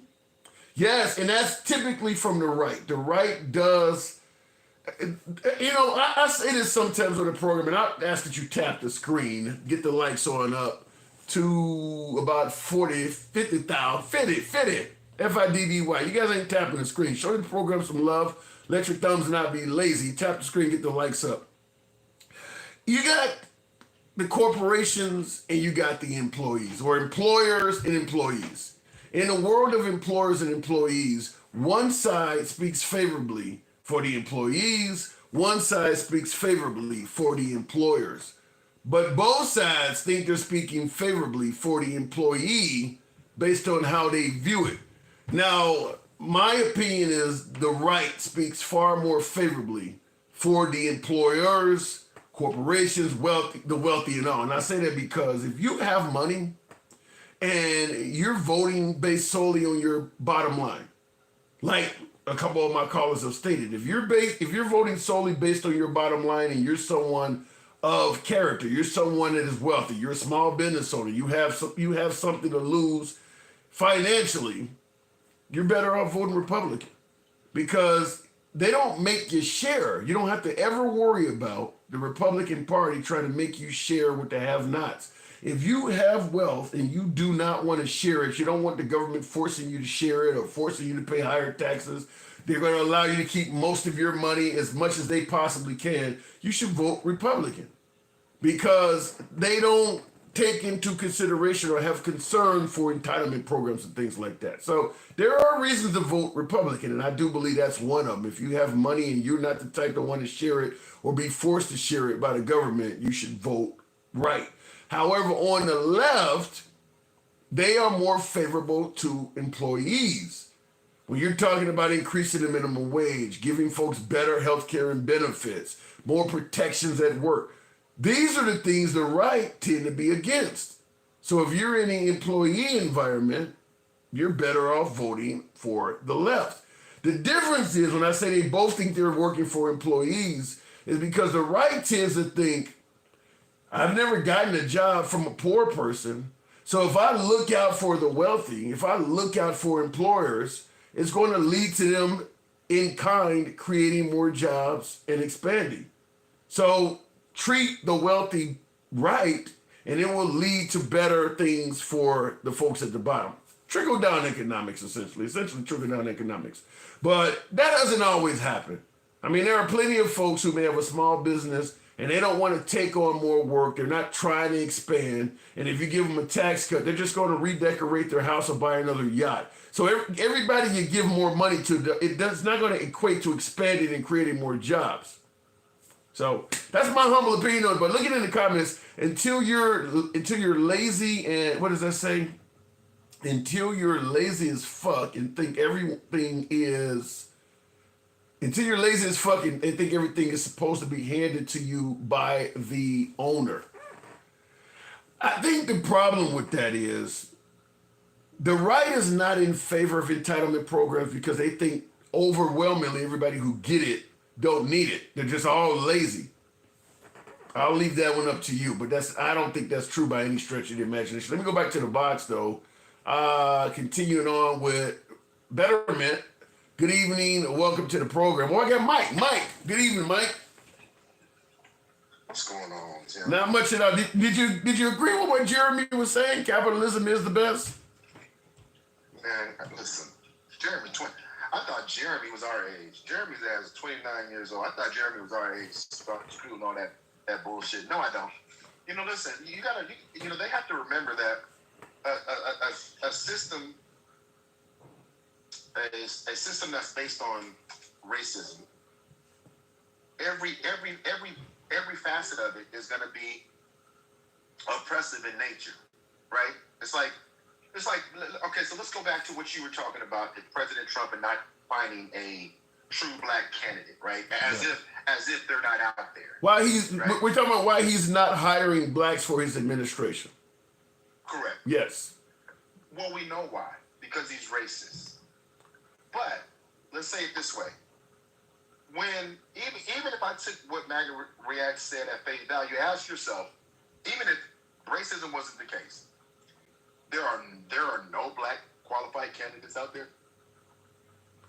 Well, what about the notion? Because I had in the comments, even Creed said, I would put loyalty over merit. I saw somebody in the comments on YouTube said, so maybe there are qualified black candidates out there, but as MAGA Reacts pointed out, you can't find any you could trust. Yeah, but this is all the dancing. Listen, Theodore Patrick was up here bullshitting and dancing when he was up here with his clothing line, and he was shoving and jiving and shit. Just say, this is the problem that I have with all of this, Tim. Yeah, thank you, big dog. The right doesn't want to call anything the thing that it is, right? They just don't. Well, they just don't want to call anything the thing that it is. Well, you started out by suggesting that Trump is, he's not hiring blacks because he's racist. Folks are going to say, why the hell would you say that? So I want you to, because folks have been tuning in, new folks are coming in. Why would you suggest the president is racist? And by the way, racist towards who? Racist towards black and brown people. Based on what? What do you mean? You mean what evidence do I have of that? Yes. Okay, look at what's happening with deportation right now. Look what's happening with executive orders overturning any civil right. He's trying to overturn all civil rights. And Wait, what evidence? You say he's trying to civil rights like the right for blacks to vote. You're telling me Trump is trying to overturn that? Yeah, because they're trying to make everything harder. They're trying to listen. This is the dance that they're doing, Tim. We know what it is. We got to just stop acting as if it's not the thing. It's just crazy to me how we sit here day after day, and either we take everything out of context. According to the right, we take everything out of context. Even if it comes out of Trump's mouth, that's not what he said. Even if the people around him, like Stephen Miller, talking about doing away with habeas corpus. Yeah, that's I heard that. Go ahead. That just threw me for a loop when I heard that. Why did it throw you for a loop, though, Tim? I guess. No, I know you hate when I ask you questions like that. No, I don't. I guess the issue is Trump is unpredictable. I get that. But I've been watching so much right-wing media over the last couple decades that I still have a hard time understanding why the right is not crying out about somebody. I know folks on the right who used to carry, like Eric Bolling, for instance, used to work at Fox, carried a copy of the Constitution on the inside the jacket of his pocket. So when I see folks like Trump talking about, I don't know if I have to follow the Constitution, or, his feelings toward due process, or as you're bringing up habeas corpus, I'm baffled that the same folks that I have heard talk about the Constitution so much are saying nothing about this. That's what's confusing me. Listen, I said it before, I'll say it again. They are either they either are the thing, they're okay with the thing, or it doesn't affect them, so they don't care. Even Theodore Patrick, he said he was black in color only. He cares about his pockets. And when you were asking him about what about all the things that the left has done about LGBTQ rights and all those things that he agrees with, but his own selfish pockets are overriding his sense of protecting his own rights. That's asinine to me. I don't know, Mike. My guess is there's probably a lot of Democrats and people of color and black folks but he was black, he said himself too, but I've made that statement before that I think that if you put enough money in America's pockets, you could damn near bring back slavery. At the end of the day, that's one of the downfalls, at least coming from me, this is my opinion, people are going to disagree with this, but that's one of the downfalls, in my opinion, of capitalism, is that we are money hungry. As long as people are making money, they don't give a shit about anything else. Whether it's war, whether it is famine, whether it's inhumanity, people, as long as you can show you're putting money in people's pockets, they will ignore every damn thing else. And that's what he was admitting to. Yeah, I'm making money, so I'm good. Right. And listen, at the risk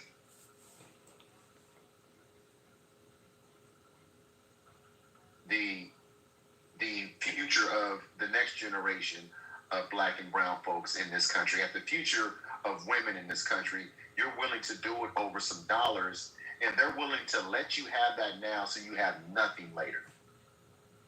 I'll give you a few dollars now, but your grandkids won't have shit, you dumbass. No. But that is the American way, though. What do you think happened when we started sending all of our jobs to China, started bringing in illegal immigrants to let them do jobs that cost Americans work?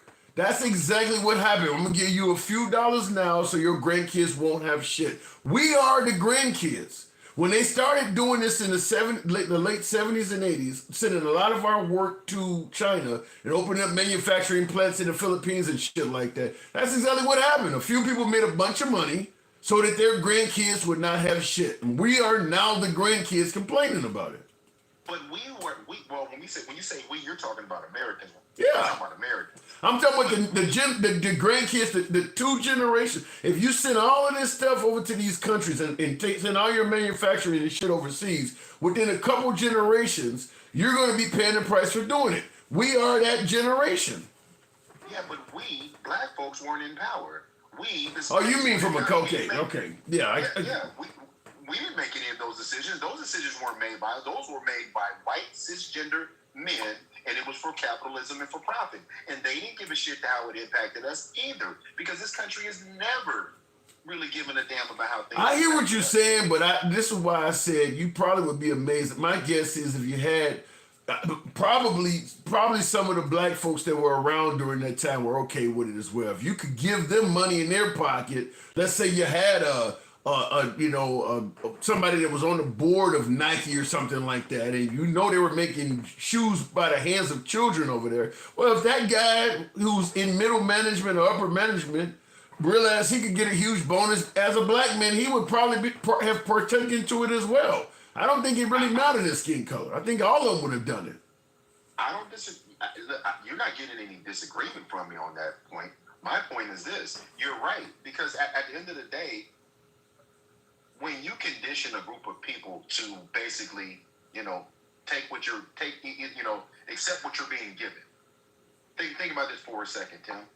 The history of our people in this country was total oppressed slavery, and then you're free, but you're still oppressed, and then you get a little bit more and a little bit more. Mm-hmm. So you start to accept whatever that little bit more is.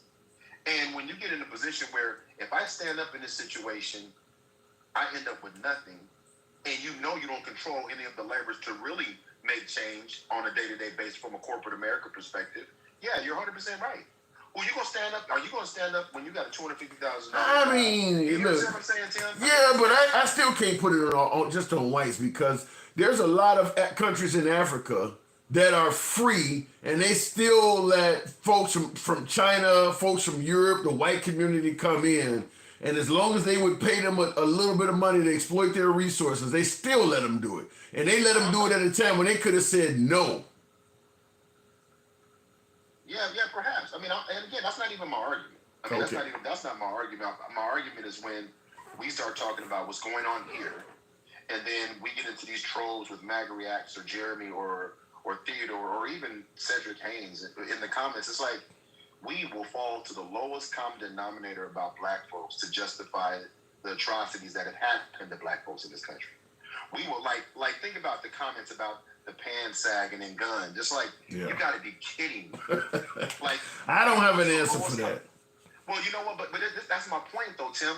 In order for them to frame this narrative that we as black and brown people don't bring anything but violence or guns or pew-pews or pants sagging, when the foundation of this country was based on violence against us from the beginning. Yeah. But they don't talk about, so listen, we're the only people on the planet that go hunting on a full stomach.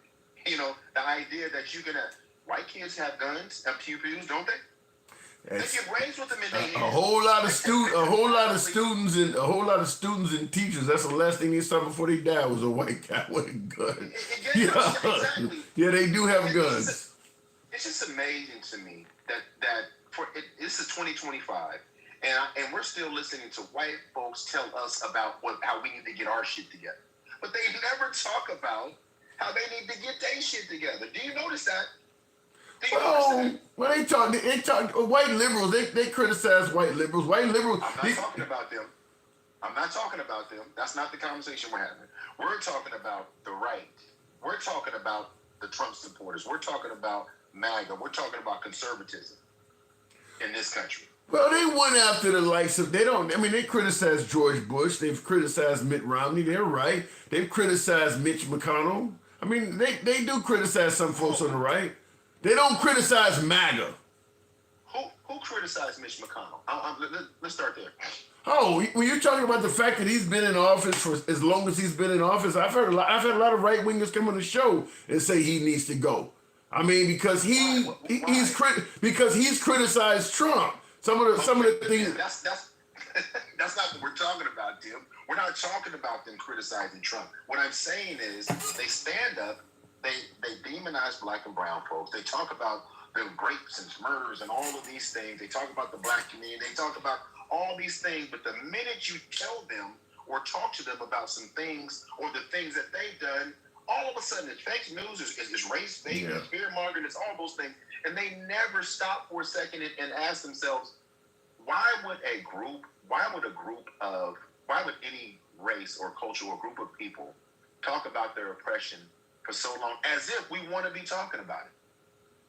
As if it's because of what's on the screen. Blacks keep talking about this because they got victim mentality. That's what they say.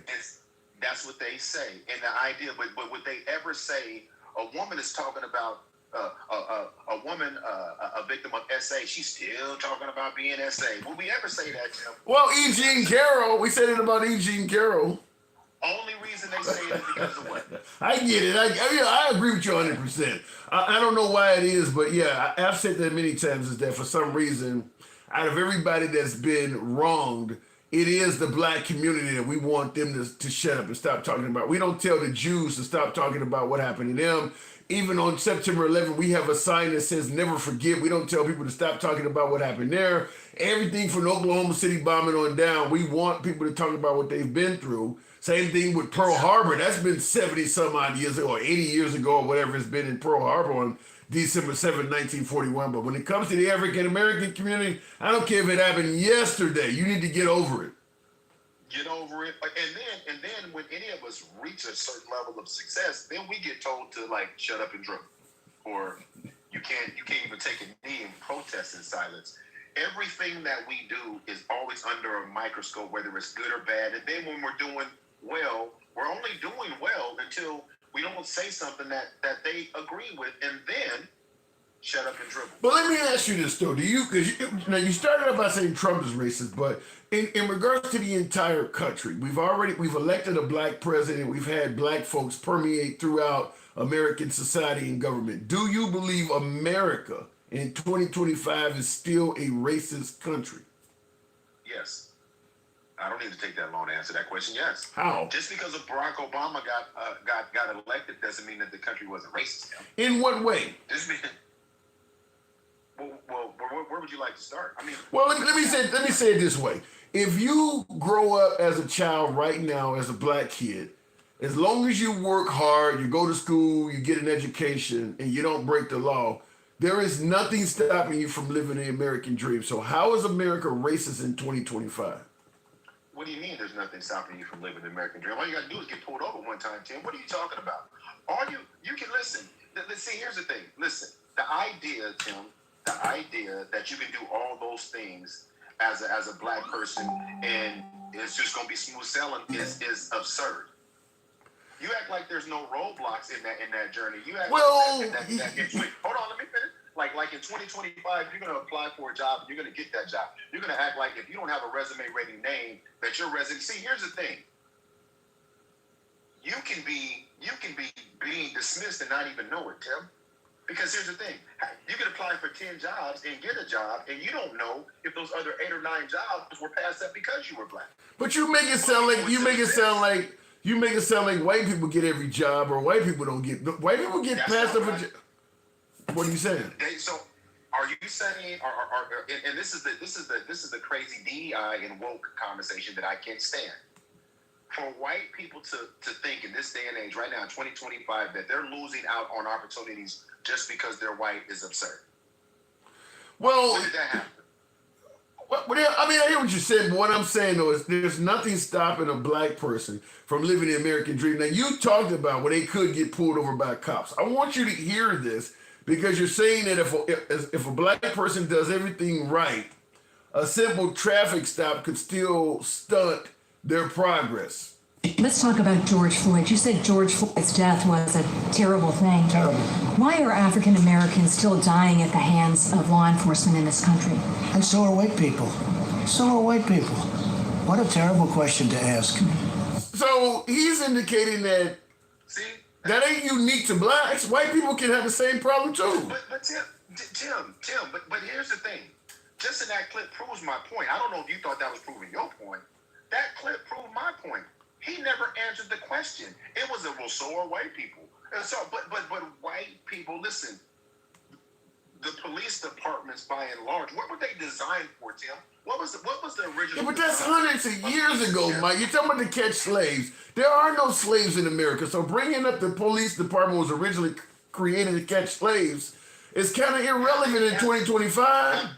Have they completely evolved from oppression and racist behavior? Is that what you're telling me, Tim? Listen, I hate to say this, but this popular term, there's a few bad apples in every group. Yeah. See, that's bullshit right there, right? Because here's the thing. But he didn't even answer the question. He couldn't even say he couldn't even say it's still a problem in this country because the history of it is rooted deep into this country. He couldn't even say it. Just like he said there's bad people on both sides, he always pontificates on when it comes to race because he doesn't want to say that racism still exists. He doesn't want to say that it still happens. But what he is trying to say though is that it's wrong for African Americans to pretend like they're getting treated special when it's happening to white people too. See, Tim, that's what he said. I know what he's saying, but I also know what he means. See that's what he's saying. But Tim, okay, let me say it this way. Tell me something that Donald Trump has said or done in favor of minorities or black folks in this country. We just talked about this last week. He hasn't said one thing unifying at all. Not one.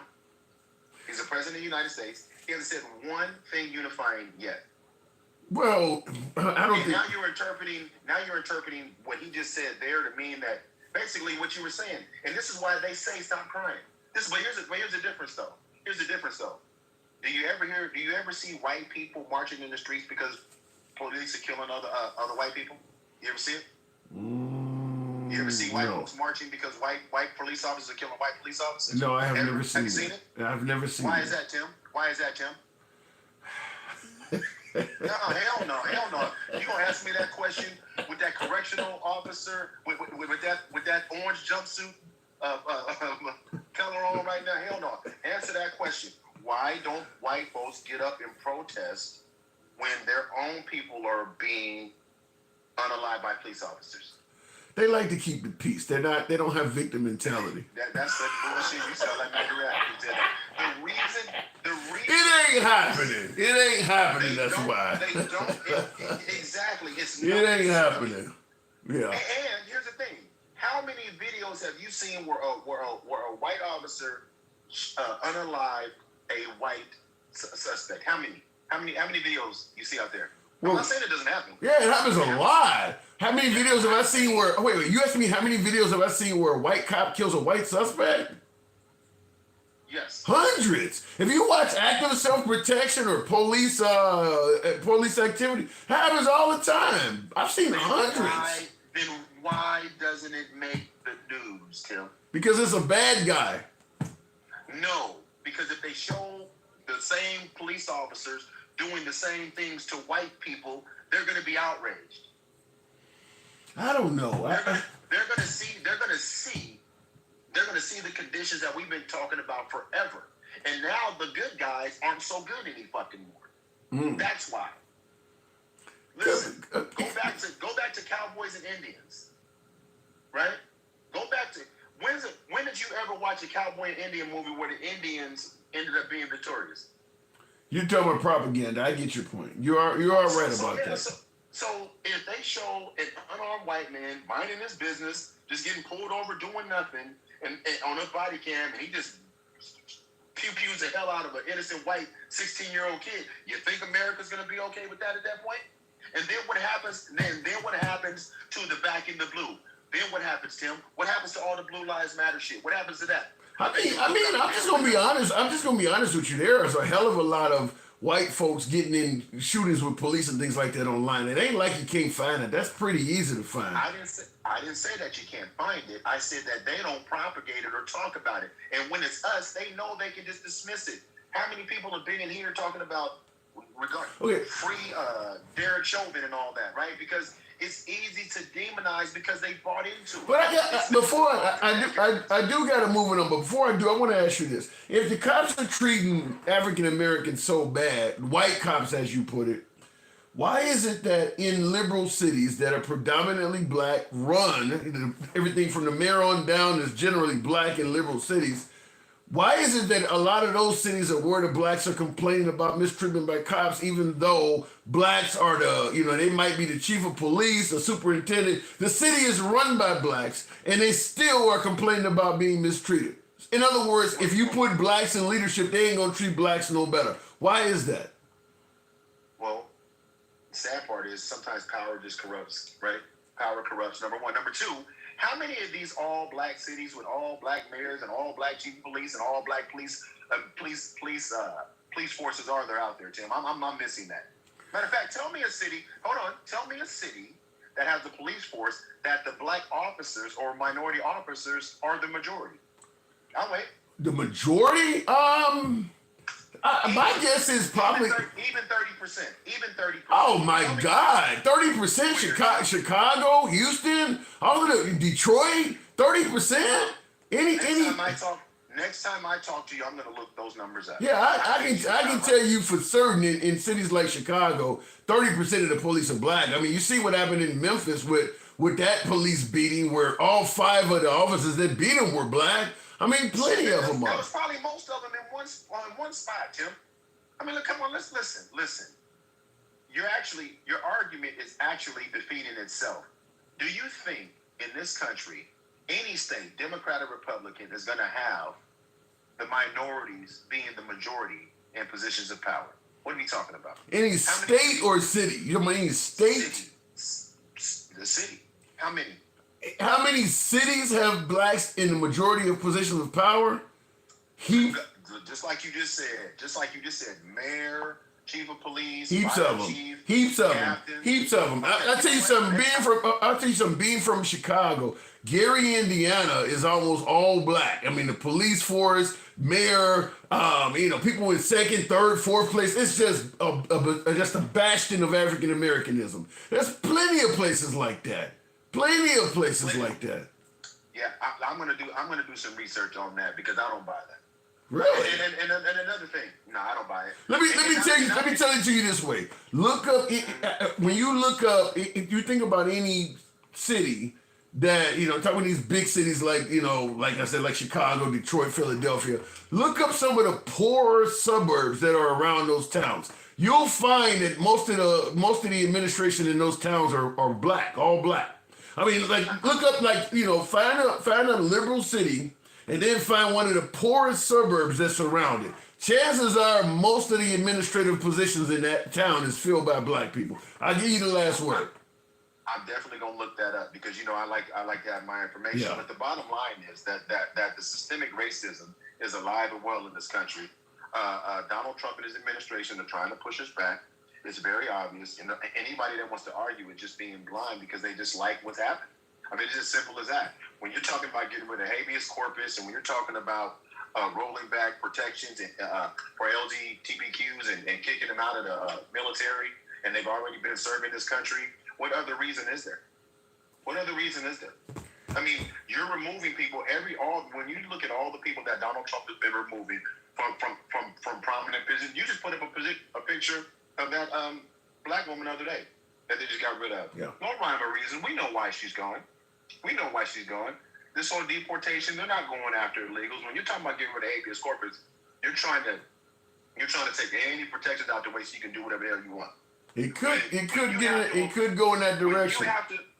I'm gonna say this and I'm gonna go. When you have to try to file for state secrecy, where they just invoke the state secrecy so they can protect the documents around Garcia because they don't want to show anybody what they have. We know what's happening. The sad part is we're allowing people to play in our face about things that we know about. Like, we know what this looks like. We don't have these amendments to the Constitution because those rights are already there, right? Right. They were not there to begin with. Mike, I got to move it on. They weren't there to begin with. Yeah. Okay, man. I'll talk to you later. Thank you. And I actually do agree with that last part. Certainly, I've said this before, because a lot of folks, particularly my beloved MAGA side of the aisle, and by the way, tap the screen, get me on up to 60,000 on the likes. Tap the screen, get the likes up. A lot of my MAGA side of the aisle do believe that if you're in this country illegally, you're not entitled to due process. I understand why they're saying it, but here's the problem with it, and I don't agree with it whatsoever. But here's why, and I understand it, but here's why. Here's where the problem can come up. If you can deport an illegal immigrant without giving them due process, how can you be sure that the person that got deported was an illegal immigrant? Here's the point I'm making. You grab somebody off the street, suggesting that they're an illegal immigrant, and illegal immigrants don't deserve due process because they entered this country illegally. So we're going to trust the government to just deport them and get them the hell out of the country because they don't deserve due process. Well, the person you saw them arresting this morning, and they told you that was an illegal immigrant and they sent them away, how do you know for certain that was an illegal immigrant? Because that person does not have due process, you just have to trust what they told you was accurate. How do you know they just aren't pissed off with that guy or gal because they were filing some kind of lawsuit against the government, or they got some kind of newspaper where they post all kinds of negative shit against the government and they consider them as an adversary? How do you know that that person that they sent out was actually an illegal immigrant? Because you have stated that illegal immigrants don't deserve due process, all they have to do when they arrest somebody is tell you that person was an illegal immigrant and you're okay with it. But you don't have any proof that was actually an illegal immigrant. It could just be somebody that wanted to make disappear. That's where it's the problem. That's where the problem arises when you start talking about getting rid of habeas corpus and getting rid of due process. Is now it comes down to, do you just trust your government to always do what's right without you having to see any evidence? Because the person that they're saying is a legal immigrant gets no ability to prove a case in court. They say they're part of MS-13, they're part of Trinidad de Agua, or whatever the case may be. We just trust the government. Get rid of them. That person may be a grandma that's 90 years old. The government said they was a member of the gang, so they're good to go. This is where it can lead to problems. I'm just simply saying that you have to have blind trust in your government, and your government has to be 100% trustworthy for this to work. And regardless of how you feel about Trump, whether you love him or you hate him, I think it's hard to deny that he is vengeful. He is vengeful when people he perceives are mistreating him. If he believes you're not treating him right, he comes after you. We know that. Even for folks who support him admit that. So you're 100% trustworthy that he won't use this against people that, let's say, the Nancy Pelosi types that you don't have the knowledge of, like Nancy Pelosi. Somebody that's down in the weeds that does not have the money nor popularity or, celebrity status of Nancy Pelosi. Just somebody down in the weeds.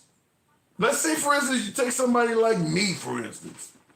If I disappeared and didn't do any more lives, if I didn't pop up on here anymore, any damn thing, and they just grabbed me and said I was an illegal immigrant, who's going to question it? There's not going to be protests and shit.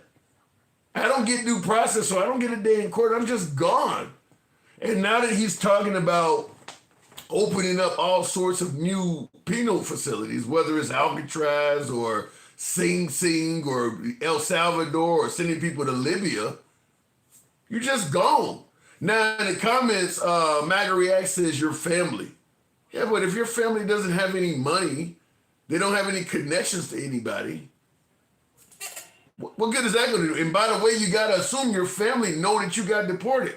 Let's say you're coming home from work. MAGA Reacts in the comments. I'm talking to you. You're on your way home from work. Your wife or your spouse or your kids are expecting you to come home. They intercept you on the way to the house, like they did the woman on the street while they're wearing masks or whatever. They grab you and take you away.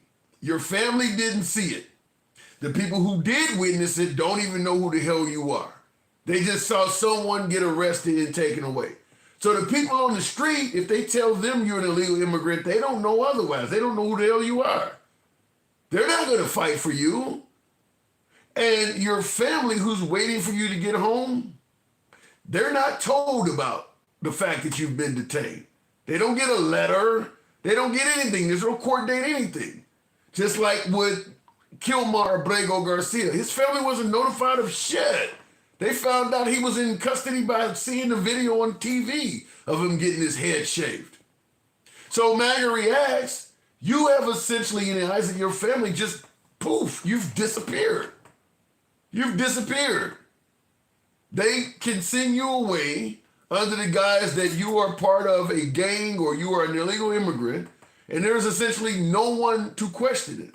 No one saw you that know you get detained.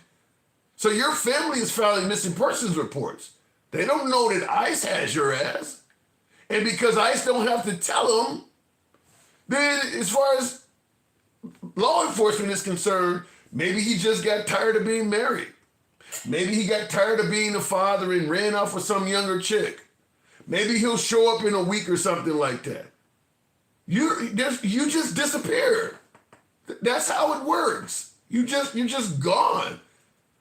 When you take away habeas corpus and when you take away due process, you have to be 100% certain that the powers that be won't use the government in the evil manners that I just suggested, which is leading back to the original question. Do you trust your government 100% not to do that? Because now they literally have the ability to do that. They actually can do that right now with folks suggesting they don't get due process. They can do that right now if he doesn't follow the Supreme Court. They can literally do that. Pick you up and just make you disappear. Looking at the comments, matter of fact, you can see the difference between white traffic stops and black traffic stops. White people will do and say anything to the cop like they hired them. Let a black person do the same. Look, I'm gonna push back on that, Will. Thank you for the support, by the way. There are plenty of videos of black people being pulled over by cops and talking a lot of shit, and you're like, damn, I can't believe this person ain't been shot right now. It really depends on the cop. It really depends on the jurisdiction. All of that is taken into account. I've seen plenty of videos. Now what you don't see very often is somebody white talking shit to a cop and getting shot really quickly. I'll admit that. Generally, when you see somebody talking shit to a cop and the cop escalates it to level 10 within like 2 seconds, it's usually a minority. I'll admit half of that. But I will also say that being a minority and talking shit to a cop is not always a death sentence. There are plenty of folks online on videos and you're like, damn, I can't believe they haven't, tased this person anything yet. They gave her or him more than enough chances. There are videos like that too. Because now that they got body cams, now that there are citizens around everywhere with phones, now that they see what happened to the likes of Derek Chauvin and things like that, there are some cops that are actually more hesitant dealing with blacks because they know that folks are looking more. I mean, I'm just gonna be honest with you. If you're a white cop and you are arresting a white person, even if it's violently, there's probably gonna be a lot less cameras aimed at you than if you are a white cop arresting a black person violently.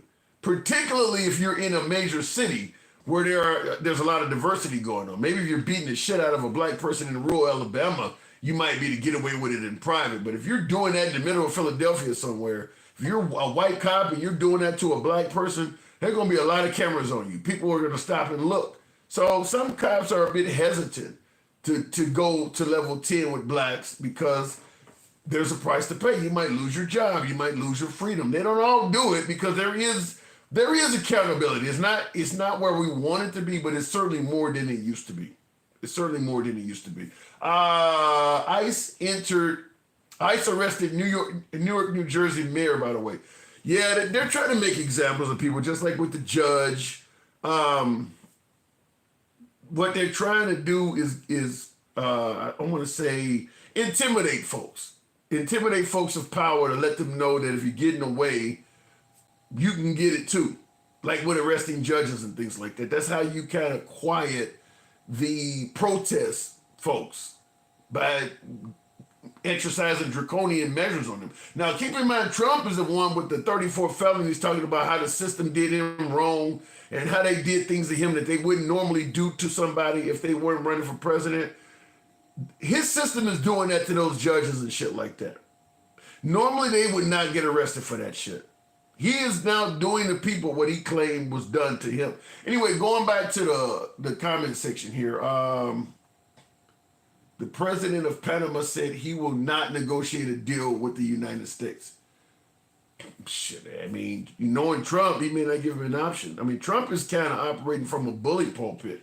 Either you do what I say or you face my wrath. I mean, he's kind of operating like a bully. Betterment Black, what does that say? Betterment, I think that says in it. Good evening, welcome to the program. So okay for mayor to trespass, but not January 6th. Well, January 6th participants. Hang on 1 second there, Betterment. What happened on January 6th goes way beyond just trespassing. They were threatening to kill people. So once you're in that crowd, yeah, they're gonna charge you with whatever they can charge you with. But if they had just all walked in there and weren't threatening, tearing up stuff, smearing shit on the walls, stealing stuff, maybe the treatment would have been different. But they came in and threatening to kill people. Betterment, good evening. Hi. Hey, what brought you on? What am I getting wrong this evening? Nothing really.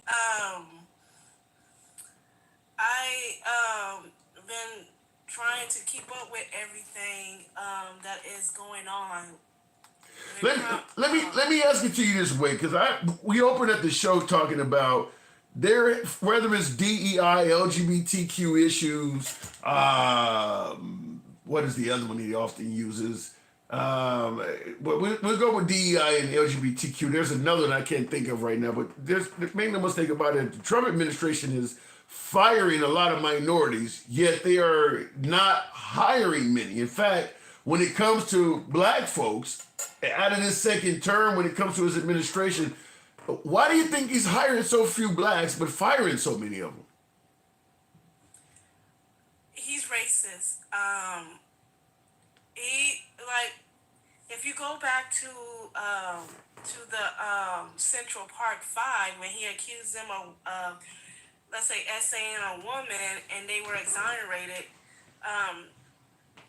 he still feels that they were guilty by association or whatever. And then you go back to Trump Towers, where he did not want to lease to black people. So he has a history of being racist towards black people. Yeah, but I understand your point about the Central Park 5, but I mean, keep in mind that has been quite a while ago. Is it possible that maybe he has evolved from that position? Because Biden has had questionable stuff in his past, but is it possible that maybe Trump has evolved and now he is far more favorable to the black community? No, I don't think so. I think what he's doing is a front, throwing the Black History Party at the White House, citing the executive order funding the HBCUs. I think that's all a front for him to say, I'm not a racist, I don't hate black people. But if you see what he's doing, he's trying to bring back segregation. And it's like you said, he just fired the librarian. What she like what is she like I'm trying to figure out what kind of librarian she was. She was the Library of Congress. Library of Congress, yeah. So he fired her for absolutely no reason, no proof of why he's firing her.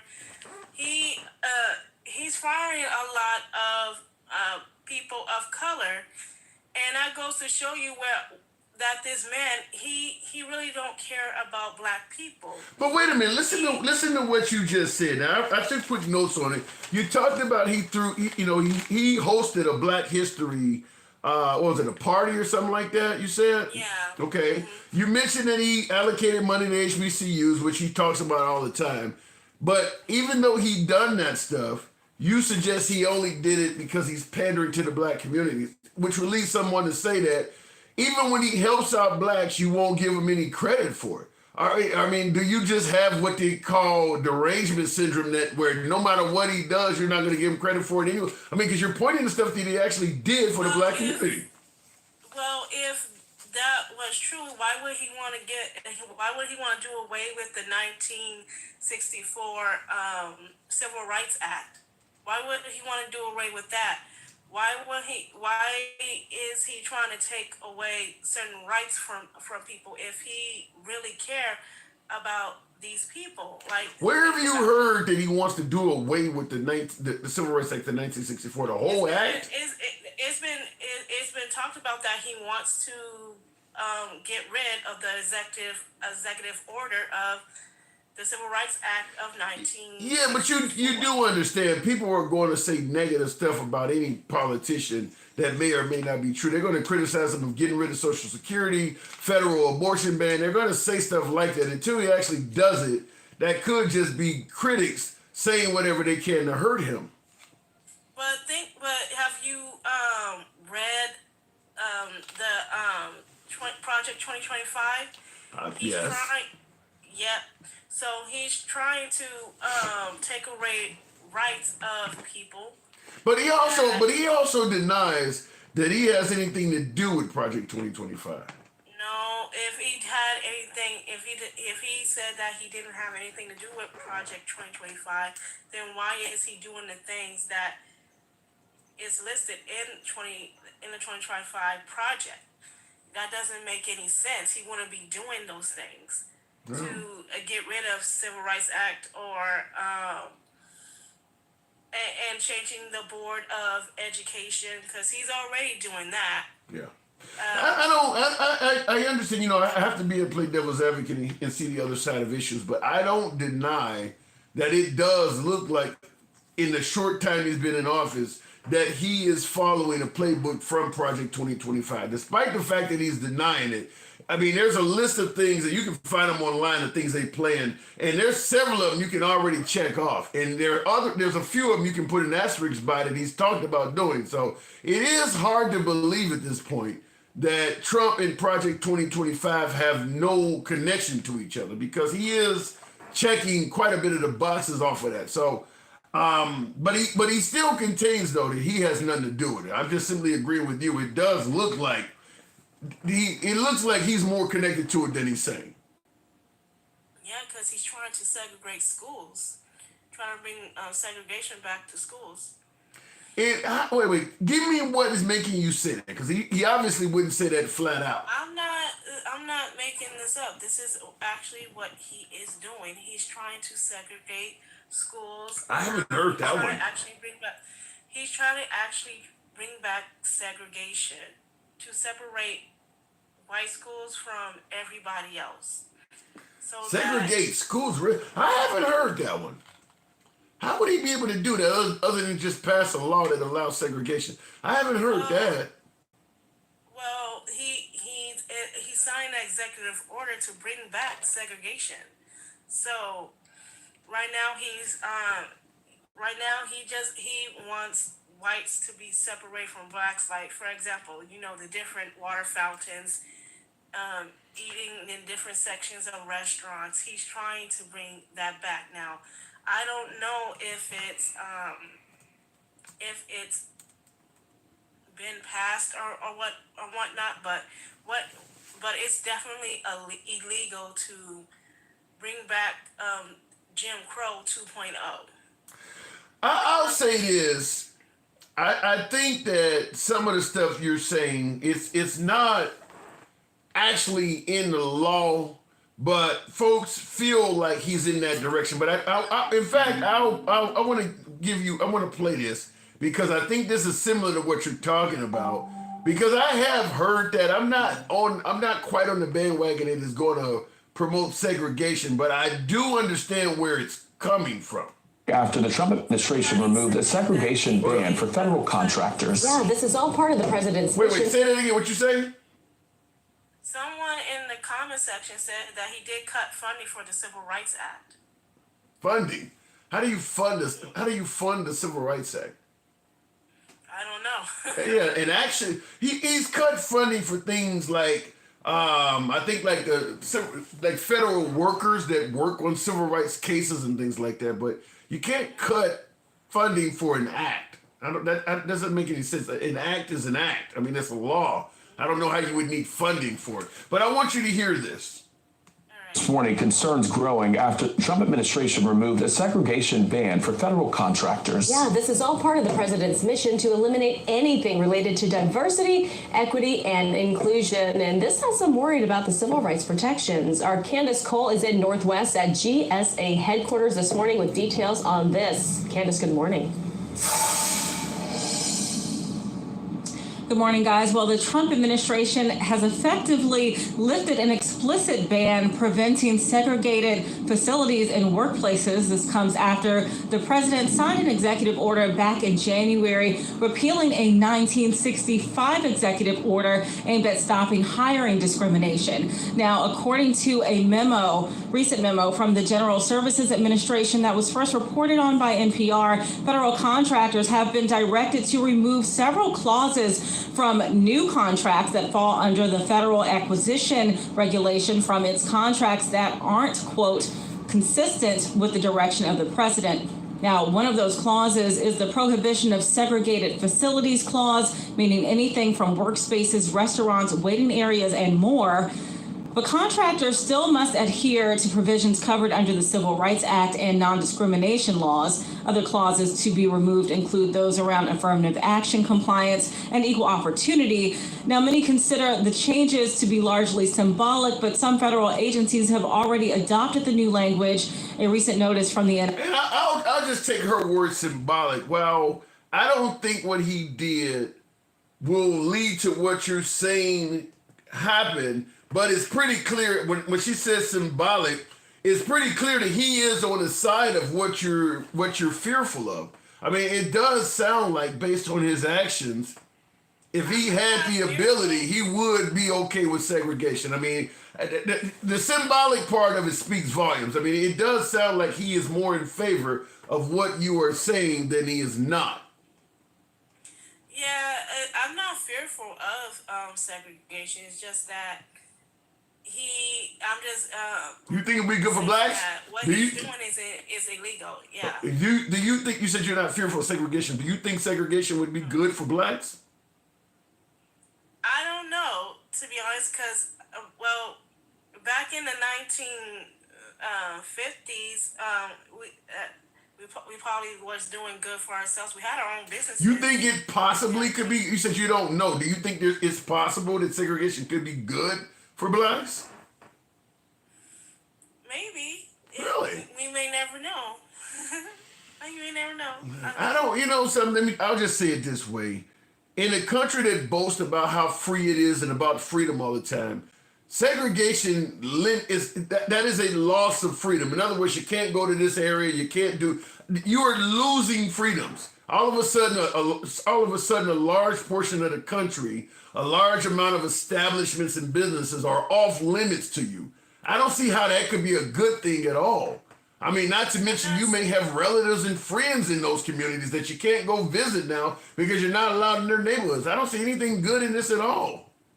I I'm not saying anything. Well, you said it could be. No, I didn't. No, I'm not saying that. I'm saying that if let's say segregation does happen, maybe black people would succeed in getting doing their own businesses and having their own schools. You ever heard of Black Wall Street? You ever heard of Black Wall Street? What happened there when they were successful at doing their own businesses in their own schools? It got burned down. Right. So, I mean, like I said, I don't see anything good happening in this. I think that if all of a sudden... Because they're fearful of black people being successful and doing our own thing. It's all based in fear. You think that changed? You think that's changed now if they go back to segregation? You think that's changed? I don't think nothing changed at all. And we're not even in segregation now. They're still fearful of black people accomplishing being successful. They don't like to see an uprising of a group of people that have been oppressed for like a very long time. But here's what's confusing me. If you believe what you're saying, then when I asked you if segregation could be possibly good for blacks, or you think your answer should be no, period. I mean, everything you're saying makes it clear that segregation is not good for. I mean, if you're talking about they're jealous of or competing with us, they don't want. They're 60% of the population. We're like 15%. So eventually, you're going to lose if it comes to a competition of sorts, and you're competing over resources and neighborhoods and things like that. So segregation for the African American community is negative, and there's no way that's going to turn out well. I mean, if you're even if we're not segregated, what makes you think they're not going to tear down what we're trying to build? Because black people, we do want our own businesses, we do want our own schools, we want to have things that we can have control over, like our own wealth. And you kind of have that already. I mean, when you look at liberal cities, for the most part, blacks have most of it. I mean, the schools are mostly black, so you got your own school. Ain't nobody telling you what to teach in this school. It's black teachers, black students. I mean, there's a lot of... Go ahead. I have to disagree with that because a lot of history is backwards. Like, they're not telling the truth about black history, to be honest with you. Yeah, but if the teachers in a black school are teaching whitewashed history, at that point it's got to be the responsibility of the teacher. I mean, sir, let's take my hometown. You can't deviate away from the curriculum. I understand what you're saying, but let's take my hometown, Chicago. It's overwhelmingly black. The state is liberal, so even a state which normally dictates what you can teach in schools, the state of Illinois is not going to force Chicago teachers to teach whitewashed history. Blacks have complete freedom to teach what they want to in Chicago, yet they're complaining about the same stuff. How does that make sense? But here's the thing, like, I live in California, like, our neighborhoods are being gentrified by, whites and Hispanics, and they're integrated into our schools. So if they were to talk about, push African American studies a little more and talk about the success of African Americans, I think we will get a little bit of pushback from that, because families are going to think, well, you guys are lying and that this isn't true, because they don't want to hear about successful black people. They want to hear about slavery, segregation, and the civil rights movement, stuff like that. They don't want to hear about successful black people. I don't know. I think at this point, though, I hate to use the term cop out, but at this point, African Americans have enough access that somebody mentioned the library, you got access to the internet. Even if they're teaching the wrong shit in schools at this point, it ain't the old Britannica encyclopedia days anymore. You got a lot. Well, they're trying to take down a lot of stuff on the internet regarding black history. How you going to do that? They're already trying to take down the African American Museum. Anybody that works at the African American Museum can go on YouTube and create their own page and tell you everything that they took down or everything that they're misteaching you. I mean, no matter what you want to know about throughout history, there's somebody on the internet that is teaching you that accurately. I mean, there's so much information out there. It's not the days anymore, like I said, when we're just on Britannica Encyclopedia or what you learned in school. There are so many avenues to learn stuff that is kind of difficult to whitewash history. It is. You know, I'm not saying that, but we do live in a society where they want to censor people. So I mean, there's going to be some of that, but there's nothing stopping. I mean, there's enough money in the African American community to at least go to some folks to go to school. I mean, everybody can't afford private school, but some of them can, to get the message out where you got black teachers. The whole thing is run by black people. You can do a lot more today to prevent the whitewashing of history than they ever could, like when I was growing up. There's plenty of money in the black community now. Yeah, I'm not saying that it's not impossible, but they're going to try to erase black people as much as possible. Like, we have not contributed anything in this country. They're trying to do that. And right now, I think a lot of civil rights leaders and a lot of black organizations are trying to stop Trump from doing all that stuff right now. Well, I mean, at this point, especially when it comes to the African American museums, they're trying to shut down. Well, I will say it like this. If you feel that way, and a hell of a lot of African Americans do, and some of that is including me, the educators that happen to be black, this is the time. If you see what they're doing at the federal level, this is the time in your own local communities. I mean, if you want to meet at the school and talk to folks about shit, or if you know a school that's teaching bullshit in the history books, get the word out, create a web page, create a YouTube page, and tell the truth about what happened, and then tell other kids in your class. I mean, there's so many ways to correct whitewashing of history nowadays. There's just, anybody can create a YouTube page or create a social media page and actually tell folks what you read in, here's Simon & Schuster's book, what you're reading in chapter 23 is a lie, here's the truth.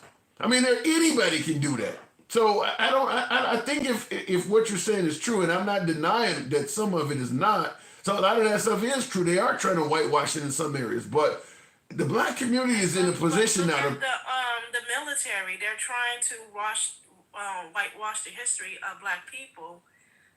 But I don't think you they can. got a lot of backlash, and they brought that back. I don't think you can unless you really literally stop people from using the internet or take down freedom on the internet, because as long as the internet is there. He's trying to get rid of the internet. He's trying to reverse really America back to that's what. Well, let's say it's just a rumor. Yes, it's a rumor. Do you think Trump is trying to get rid of the internet? Well, he wants to revert things back into like the 1960s. He wants to bring back mining. He wants to bring back factories, which I don't think that's going to come back anytime soon, because he's not trying to get rid of the internet, though. I got to move it on, Betterman, but he ain't trying to get rid of the internet. As long as he don't get rid of the internet, there's an avenue to overcome whitewash. And as long as you got the internet, we can all talk to each other and things like that and get the message out. So, I mean, I do agree at the federal level, there's a lot of atrocities and things governed, about slavery and stuff like that they would rather not be talked about or taught to kids. I get it, but there's a lot of ways to get that information to the kids outside of what's in schools. But you would not believe this, but Mega Reacts just subscribed to my TikTok page. That's a good thing. I don't know how he found me, but he found me. You sound frightened. You sound scared. I'm not frightened. I'm just surprised. I didn't know he was interested. He likes it. Hey, Mikey, he likes it. He thinks what you're talking about makes sense. He said he does that to all the speakers. There he is in the comments. He says he does that to all the folks that come up. But Betterman, I do got to move it on. There you go. You got a new follower. Thank you. Thank you. All right, anytime. Hey, Mikey, he likes it. How many of you remember that commercial? You got to be a little old to remember that. Again, Republicans think the government and companies have good faith with racism and working people. Yeah, the Republican Party definitely is more trusting of corporations, 100%, than the Democrats see corporations as bad. Republicans see them as good. And there could be some validity on both sides. But I do believe the corporations in America, capitalist country, focus on the bottom line. Humanity, welfare of the people, concern of their employees, distant second. They're not concerned with that. They're interested in making money. If it causes them to have to hurt people, fire people, lay people, they don't care about that. It will only be a matter of time before they shut down YouTube, like they're doing TikTok, because of the freedom TikTok provides. Let me ask this in the comments, because I think this second person, Will is saying it, by way of yes or no, how many folks believe the Trump administration will actively try to shut down internet speech? TikTok, YouTube. How many folks believe, yes or no in the comments, you believe that the Trump administration will try to prevent folks from communicating online with each other? That's the last draw if he does that. I see one person says yes, one person says no. He wants the UK to get rid of their hate speech laws, so maybe. No, it made him president since MAGA. Well, but he's in now. You don't have to worry about it no more. Tim, how long before info on internet, what does it say there? How long before information on the internet is considered fake news? Is already considered fake news. But it depends on where you're getting it from. If you're a liberal talking about MAGA or the Republican Party or Trump, yeah, it's all fake news to them. But if you're a black person talking about issues concerning black history, most people are not going, the black community is not going to automatically think you're fake news. He will limit the usage or not remove it. That could be bad enough. Let me go back to the box. Internal documents released by Elon Musk showed that FBI, DHS, and Biden campaign requested Twitter to be removed or suppressed certain content. I believe that's true. I think I did hear about that. That's one of the reasons why Elon was celebrating purchasing Twitter. But sounds like Twitter, and I don't use Twitter much, but it sounds like since Elon got... What's wrong with you gaslighting that child? How did I gaslight her? You need to at least read the executive orders if you're going to sit up here and talk like you know something. No, I was asking her. She the one that brought him up. I asked her, is that executive order saying this or saying that? Cut civil rights. He did. He got, okay, this was on the 25th. DEI was the first cut. DEIA. It's DEIA. They keep leaving off the A. The A is accessibility. The executive order was signed on the 25th. It is the restoring equality of opportunity and merit. It's the meritocracy based, which everybody gets hired on merit. He's such an idiot. Where is it? Wait, what are you saying this do again? Hold on, I'm finding it cuts the protections. Okay. It gets rid of where is it? There's a lot of writing on what Trump did. The executive order on the Disparate Act, the executive order titled Restoring Equality of Opportunity and Merit directs federal agencies to discontinue the use of the disparate impact liability in all contexts to the greatest extent possible, deprioritizing enforcement of statutes and regulations that incorporate the Liability Act. I'm sorry, I'm sick. So, reassessing existing consent decrees and permanent injunctions. So basically, it applies to the enforcement of the 1964 Civil Rights Act. And what it does is it identifies discrimination by assessing whether specific policies are disproportionately harm particular populations, even without explicit discrimination intent. It's allowed to enforce critical sections of the Civil Rights Act, allowing for identifying discrimination across various sectors, including employment, housing, law enforcement, and education.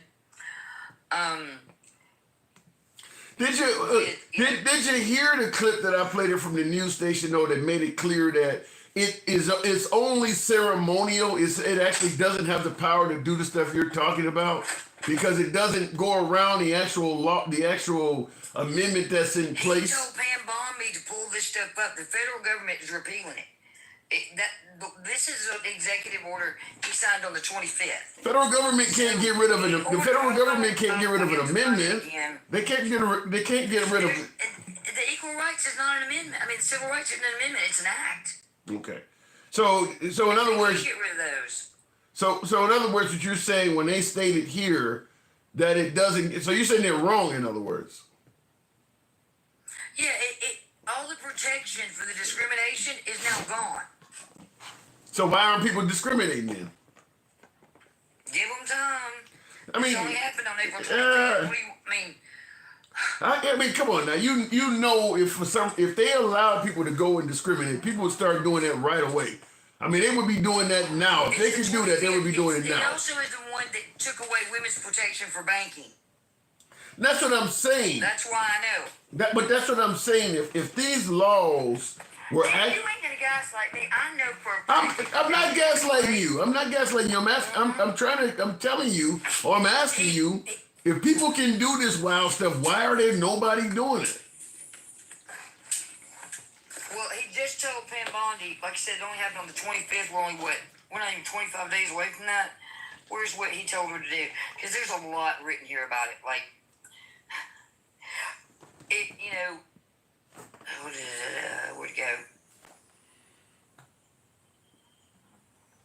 So basically, he's telling Pam Bondi that don't look over any of these. So it will start happening because they're not going to look at the bills and stuff to see if they discriminate against the population. So if they want to run something through that, I guess it's all game, but there's no protections there anymore. His executive order, and for the federal government, his executive order is the law.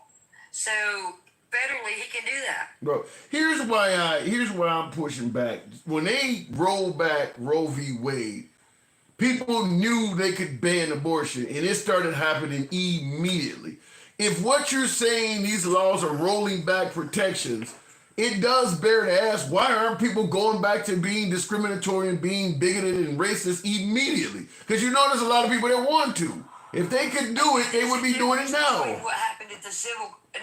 There's a difference in what happened at the Supreme Court and what happened here. The places where the Supreme Court rolled it back, the laws that were already in place in those states kicked in. They didn't just make them. Those laws were already on the books. Yeah, but the areas that didn't have laws on the books started fighting to put laws on the books. They started immediately trying to pass laws to make it harder for women to terminate. They started passing laws like... You're comparing apples to oranges. No, what I'm saying is... Let me know when you're done. Okay, what I'm saying is, if you pass a law that not pass a law because he's doing it federally, but if he's doing it by executive order. If you remove protections for people, we know there are people in this country that want to do racist shit, want to oppress women. We know those people exist. If you remove the protections so that they can do that stuff, they're going to do it immediately. And I'm saying with Roe v. Wade, they went back to doing it immediately. The stuff you're saying that Trump has done with civil rights and all that, it bears to ask, why are they not doing this stuff immediately? Because this is on the federal level. So I don't see any new laws that have been passed, but any new hiring, you won't know, but they can easily discriminate against you if they want to. Okay, it says within 45 days, the Attorney General and the EEOC chair must assess all pending investigation, civil suits, or positions. These are the cases that are taking place now in ongoing matters that rely on the Desperate Impact Liability Act and take appropriate action consistent with the policy and order. It is unlikely that the new cases will utilize this theory in civil rights enforcement, and the existing cases may go unenforced. So these people do it, you get to court to sue them, and nothing's going to happen. The federal agents will likely dismiss, close, or narrow pending enforcement actions, litigations, investigations, and consent decrees in the matter based on the disparate impact theories. I think the difference between where I'm at on this and where you're at and where my last caller was at, I think we all agree that they are more. Hold on, I'll tell you how it affects you so you'll understand. The order affects various types of civil rights enforcement: housing discrimination cases under the Fair Housing Act, employment discrimination cases under Title VII of the Civil Rights Act, credit discrimination cases under the Equal Credit Opportunity Act, other cases involving unfair, deceptive, or abusive acts and practices. Okay. You need to go read it. Yeah, like I said, even if I read it, it's going to still bear the same question I asked. If people can do this, why are they not doing it? How do you know they're not? Because you would hear people complaining about they're being discriminated against. You know, you went to apply for. Hold on. You went to apply for a federal job, and they told you whites only because they can legally do that. Why are they not saying that? Okay, Tim, you tell me, even back in the day, like, I've seen racist hiring. I've never ever heard anybody even do that. Before that, like, I don't know. You've never heard that before? Or somebody? Now, look, Tim, generally your pushbacks make sense, but this is just funny to me. Because you're not making any sense. You've never heard. Listening to what I'm saying. No. I'm saying that the cases that are in court now, they're going to look at and get rid of. Those cases aren't go to court. You've never heard hiring whites You're only. not listening. I am sick, and today is.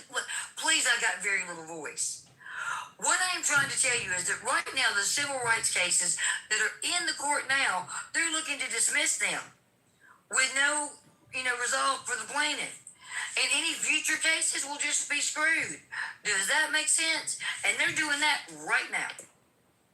I'm hearing everything you're saying. I'm simply saying that I don't see the evidence that all of the stuff. You're just being obtuse. No, I'm not. I'm telling you, I don't hear people complaining that they were discriminated against. They applied for a job. It said whites only.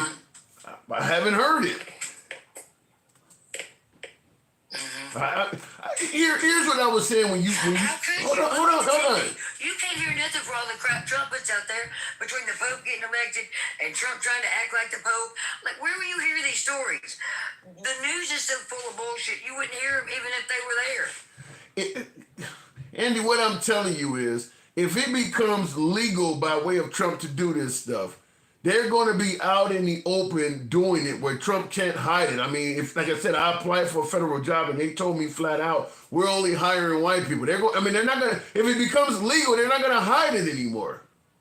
You're saying it's legal now. I'm saying it's not.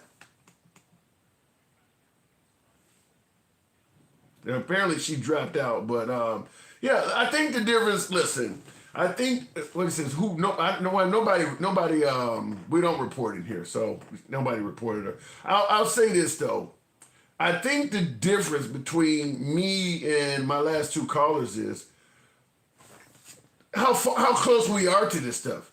I'm not so blind that I'm suggesting that that's not the goal or the direction of the current administration.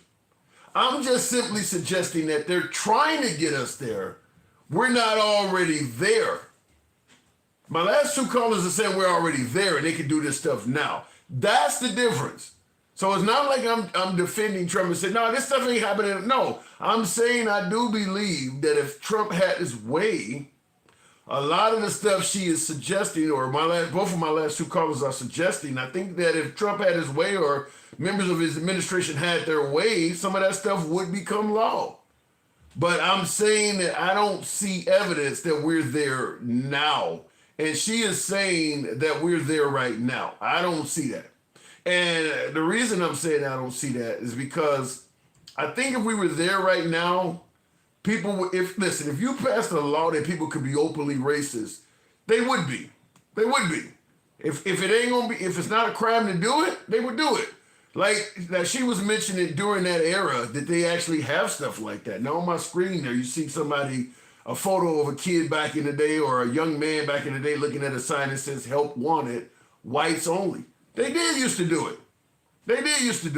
And if all of a sudden the president or the administration passed a law that allowed them to do this, I think they would go right back to doing it. Some people would. I'm not saying the only way people want to only associate with whites, but the ones who do would go back to doing it.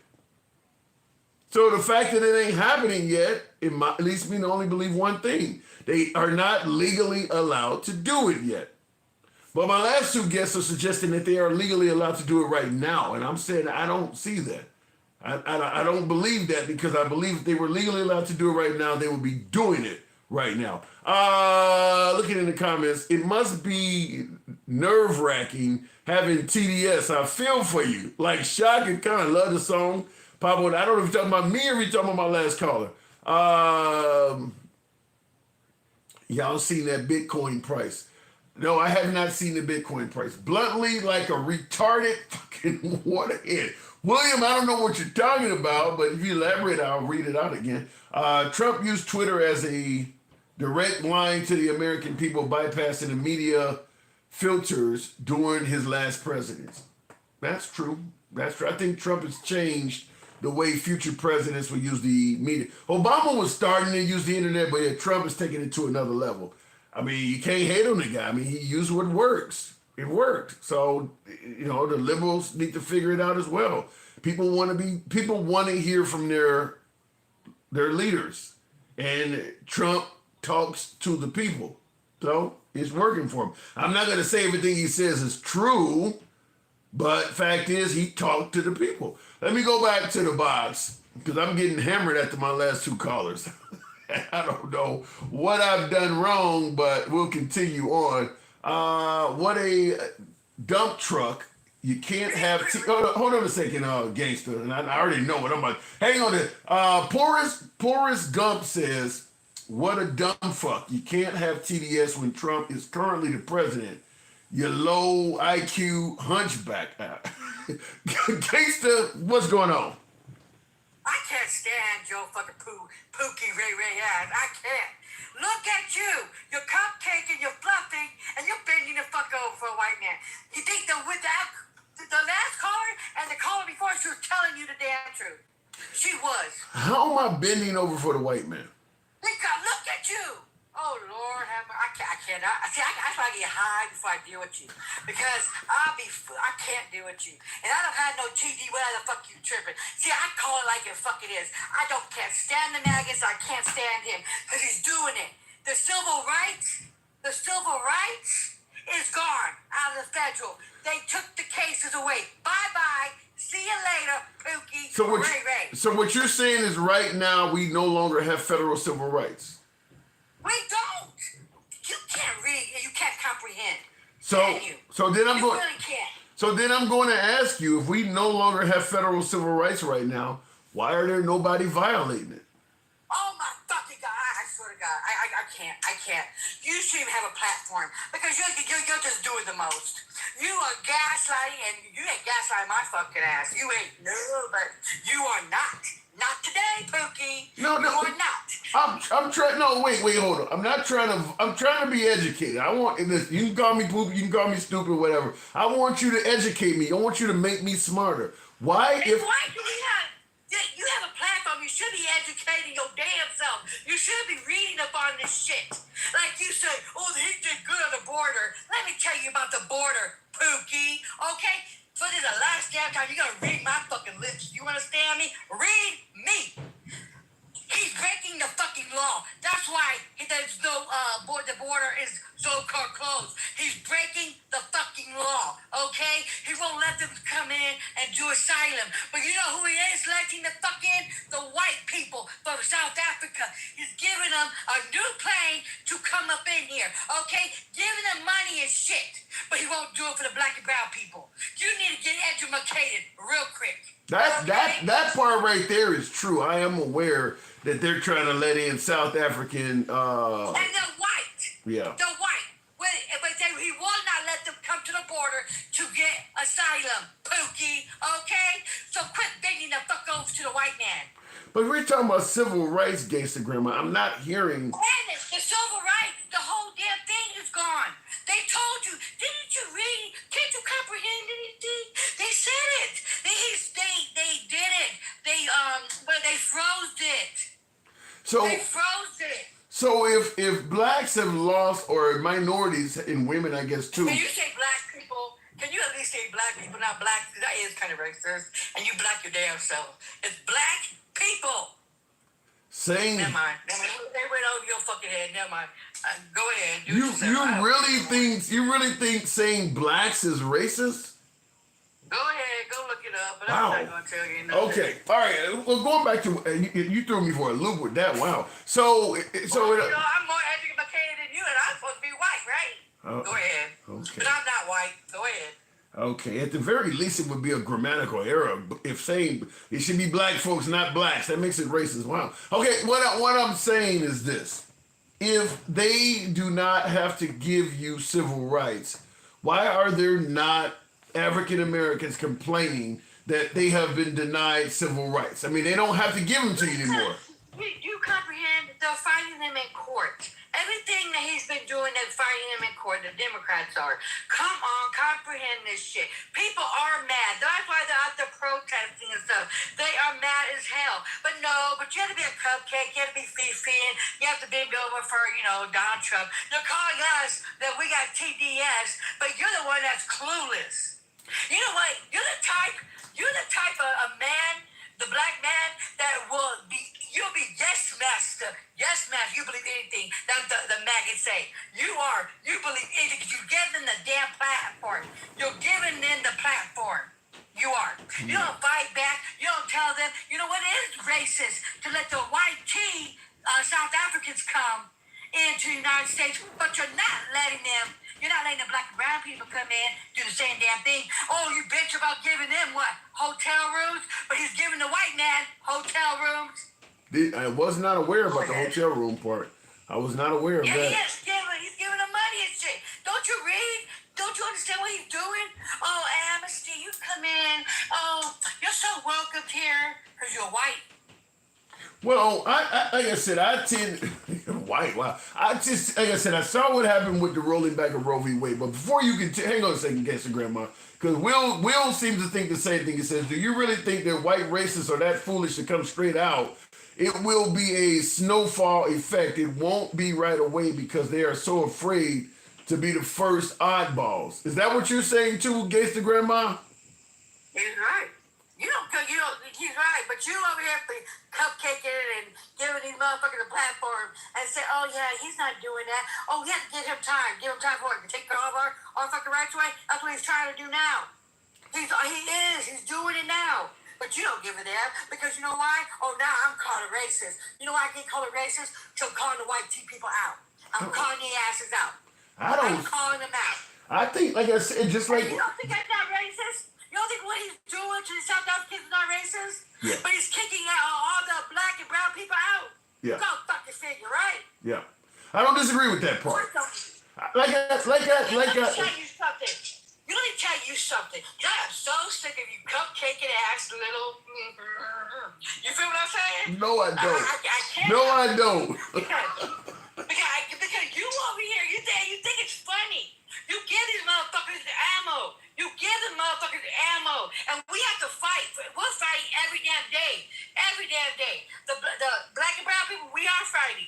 Oh no, we're the ones that have the TDS because you get these white tea motherfuckers like what is it?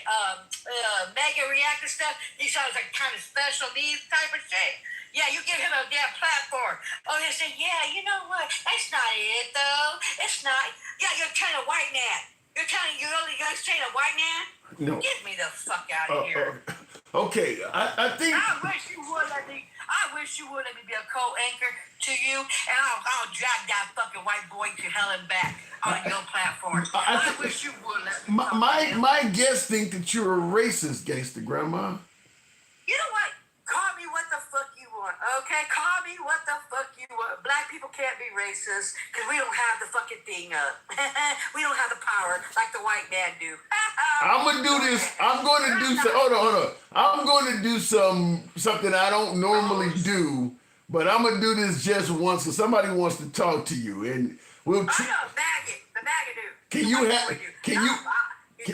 you handle that? I'll tear his ass up. Okay, I'll tear him up. Can you handle that? You You think I'm scared of a white boy? MAGA reacts. Okay, first of all, I'm not white. I don't give a fuck who color you is. You act white. I'm whatever I am. You know, I've been raised in one country, living in this one. I speak 2 languages. I think in You 2 want a languages. cookie? You want a cookie, Pookie? You want a cookie? You want a cookie? Do you really want a cookie? I'm I trying to speak 2 explain why languages. you're racist because you got hate in I'm your not heart. racist. Okay, let me break You this shit down. definitely have hate in your heart. You hate so much. You hate So everything. wait a minute. So calling your bitch ass out. Okay, calling the maggots out. Makes me racist. Gangsta, you can't. Everything from us black and brown folks. Hating people because of their race makes you racist. I said I don't hate white people. I hate you. You're a maggot. I hate you because you voted against us. What the fuck you talking about, Willard? Okay. I don't hate the normal white tea people that are But you do on the hate. side. But you do No, I hate. So don't. why are you any better than a racist? Oh my God, you are so. I'm trying to teach you here, and you're just hating You and ain't trying to yelling. teach me shit. I think you need to sit your ass down somewhere and sit in your white tea lane somewhere. Because you mean I don't know, white boy. You got me Tim, fucked have up. I ever gotten on here and spewed hate like this lady does every day? Because I saw I was just hate. Okay, let me tell you something. You know what is racist? Is when your white tea president, your orange Cheeto head, your God is going to bring South Africans here, but will not let the black and brown people come in and do the same goddamn thing. Okay, hold on. Let me get in here.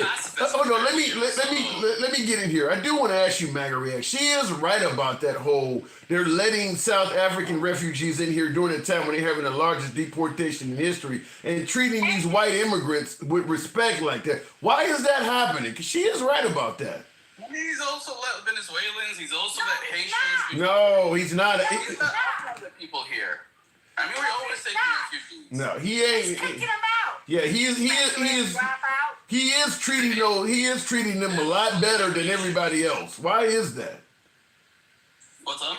He is treating those South Africans a lot better than everybody else. Why is that? Private jet. A private jet. Not only is he treating them better than they weren't even. Hold I don't on. have the specifics, so I don't want to debate it too much. Yeah, because not only is he hold on. Oh, no, you don't, do you? They were not even asking to come here. We sent them an invite. When do we tell immigrants you're invited to come here? They weren't even asking to come. We invited them here.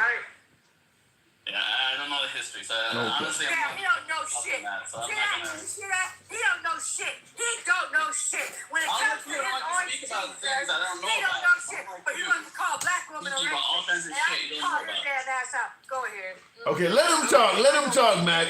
Against the reaction, let him talk. Go ahead, MAGA. I'm good. I just wanted to explain to her why racism is bad. It's because of the hate. If you have the hate and it's another reason for race, why are you any better? Don't kick out your president, Pookie, because he's doing all the hate right now, Pookie. Listen, you're way more hateful than he is. No, I'm not. I'm not the one that put C on the damn race agreements. I didn't put that, right? No. I did not tell the Central 5 Park people that they did it, and they didn't do shit. I didn't say that the black and brown people can't go back to where they came from, but yeah, he's claiming the white tea people. Listen, if you were, money, get the fuck out of here. If you're a celebrity like Trump, I'm sure we'd have way more shit on you. Just because we don't know anything about you, we don't even know if you're black. So we don't know if Bitch, you're saying is true. Go Google my profile, bitch. My mama, my dad, black as hell. Go look at my kids, bitch. I just look light skinned because I'm light skinned. You don't remember Black comes out of shade, Pookie. Get educated before you come for me. I mean, you told Tim to read your lips, but you're not even on video. No, you don't want me. Oh, Lord, I'll boy. You go put your ass on video. Let's see how white you are. Okay, we're not doing all of that now. That's my pick, bitch. I've been online before. What the fuck you talking about? I don't have 1,000 followers. Shut your ass up. I don't have no followers. All right, folks. Okay, we get. All right, fair enough. I'm going to go ahead and move it on. Shit. I gotta say something before I drop and go roll me another blunt. All right. It's the kind of ignorance. Gangsta. That's the kind of ignorance Oh. he is. He be over here saying a lot of shit. Oh, I don't know. Yeah, it's all over the damn news. It's passed all over TikTok. He knows. He just doesn't want to call the shit out. He don't want want to say that his president is a racist and he's a triple K and every damn thing else. He don't, because he don't want to look stupid. But guess what, bitch? You bent over and you're sucking it too. You can't be. So gag out his little peanuts, bitch. All right, Gangster. Appreciate you coming through. All right. Okay. Yeah, at the end of the day, at least I'm not hateful. That's all I've never been up here spewing hate like her, right? Can you give me that, Tim? Yeah, you're not as bombastic as her. I mean, I would definitely say that. You're not as bombastic. You say some crazy. You say some crazy. I hate this person. I've never said I hated anyone. Well, you say some things I vehemently disagree with, but you're not anywhere near as bombastic as that. I'll give you that. But I'll go ahead and move it on. Appreciate it. Hateful. Take care. Bye. All right. Moving. Wow. I don't normally bring on multiple folks, but I did. I mean, listen, they called each other out, So.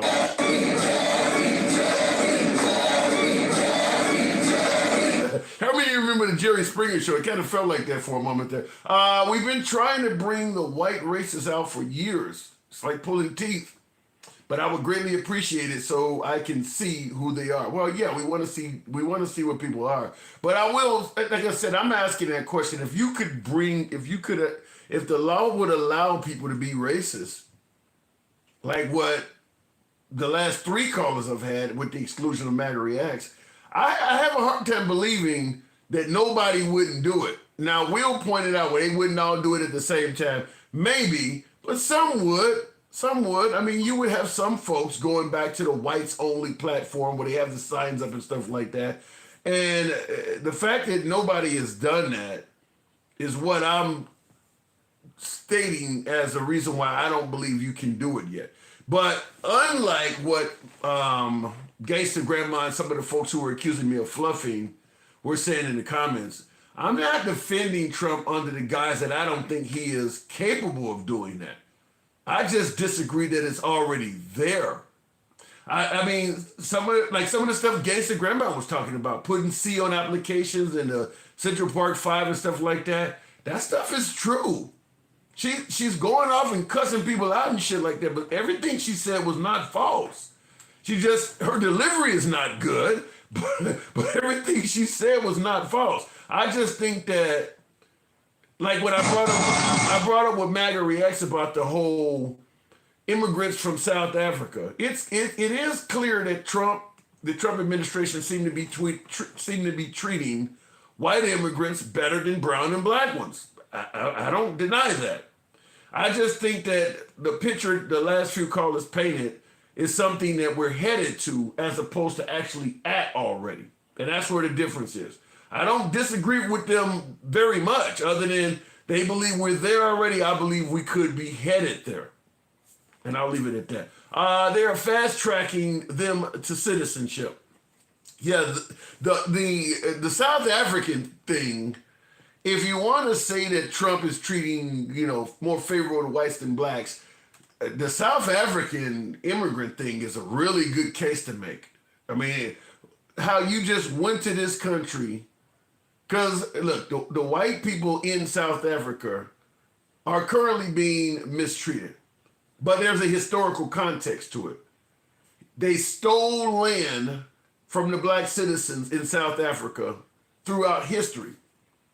Unlike in America, the black population in South Africa have control. And they stated, we're taking our land back. I don't give a damn if it's 100 years ago. The land that's in your family does not belong in your family. You took it from my ancestors. We're taking it back, and we're not giving you any money for it at all. So a lot of modern day whites in South Africa are having their land taken from them because maybe their great-great-grandfather took it from somebody else. Now, some would suggest it's wrong to make somebody today pay for something their great-great-great-grandparent paid for. We could talk about that, but keep in mind, if your great-great-great-grandparent took land from my great-great-great-grandparent, then that means they also took generational wealth from me. Because that land would have been passed down to my family and I would have received it. But because your ancestor took it, it's been passed down to your family and you are benefiting from it. So the argument can be made either way. But the fact is, the blacks in South Africa are taking their land back. And the Trump administration has stepped in and stated, well, since they're mistreating you in your country, we'll let you come and live in ours.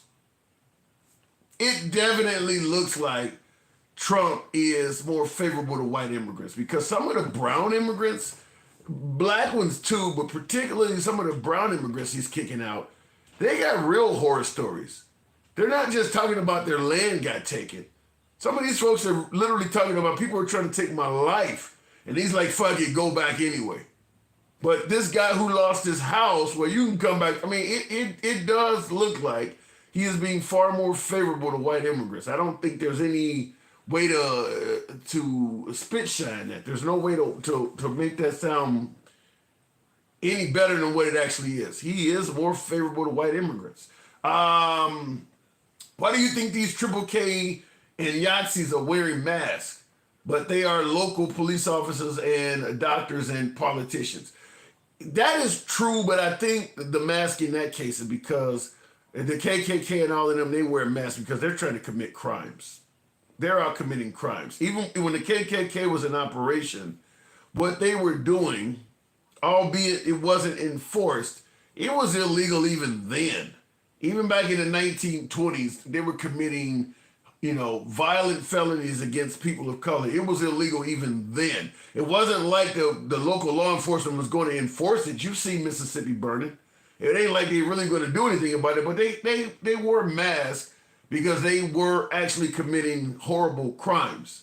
Having a sign up that says whites only gets a totally different sentiment from the public than going out and bombing a church full of kids. So there is some difference to it. But yeah, most of the hardcore white supremacist groups, KKK and stuff like that, they don't want to self-identify. They do not. Because they are doing acts of inhumanity, so to speak. Like I said, taking the life of children, women, babies, they don't care. Acts of inhumanity. I think it's shockingly awful and heartbreaking. Yeah. These attacks aren't just reborn crimes. They're widely seen as racially and politically motivated, tied to land exploitation rhetoric and anti-white sentiment. I mean, listen, at the end of the day, I think even in America that could happen. If blacks had majority control, I mean, we know in this country, that's how the country was founded, is they were taking land from natives and giving it to white people. So there's a lot of generational wealth within the white communities that don't exist in the black. In fact, if you grew up in my area, I'm Generation Z, 70s and 80s, we're like really the first generation of blacks throughout all of American history where people started actually having money. There was no wealth in the black community. Going back to my mom's generation and the hundreds of years before that, there was no wealth in the black community. So, whereas in the white community, there was. So, I mean, I said, I understand it, but doing it to modern day people based on something that their ancestors did, there is a conversation to be had. Let me go back to the box, though. Arshafine. I mean, we're talking about punishing people of today for what their distant relative did. So there's an argument to be made on both sides. Arshafine, good evening. Arsha. Hello, Tim. Hi, can you hear me? Loud and clear. You're bothering me today. I'm just going to say that. Generally, you don't bother me, but you're bothering me today. What am I doing? I still got love for you. Anyway, moving on. I want to talk about the South African thing just real quick because the fact that the United States, under the Trump administration, we no longer give aid to South Africa because apparently Afrikaners, or the Dutch, people that are, went there to colonize, which, by the way, I want you to know the statistics. Afrikaners, or white South Africans, make up 7% of the population, and they own 72% of the land. The black Africans contribute to 81.4% of the population, and they own 4% of the land. It's bad. So, and I'm looking at this in real time because I didn't want to come on here not knowing shit. Most of the white-owned land is unproductive and fallow. They are not even creating agriculture. The land reform is the same it was during apartheid. What they're trying to do in Africa, the African government, is the land that is public is trying to give it to, help Africans, South Africans, But why not pay for it? I mean, are we doing this because we want to make South Africa better? Or are we doing this to take revenge out on the white man for what their ancestors did? If you're going to take somebody's land, why not give them a stipend for it? They're not taking actual white Afrikaners' land. They're not stealing it. They're not. People really, okay. I'm not even going to get into that argument. What I'm going to talk about right now is the hypocrisy of the Trump administration. Okay. They shut down asylum. Nobody can get it.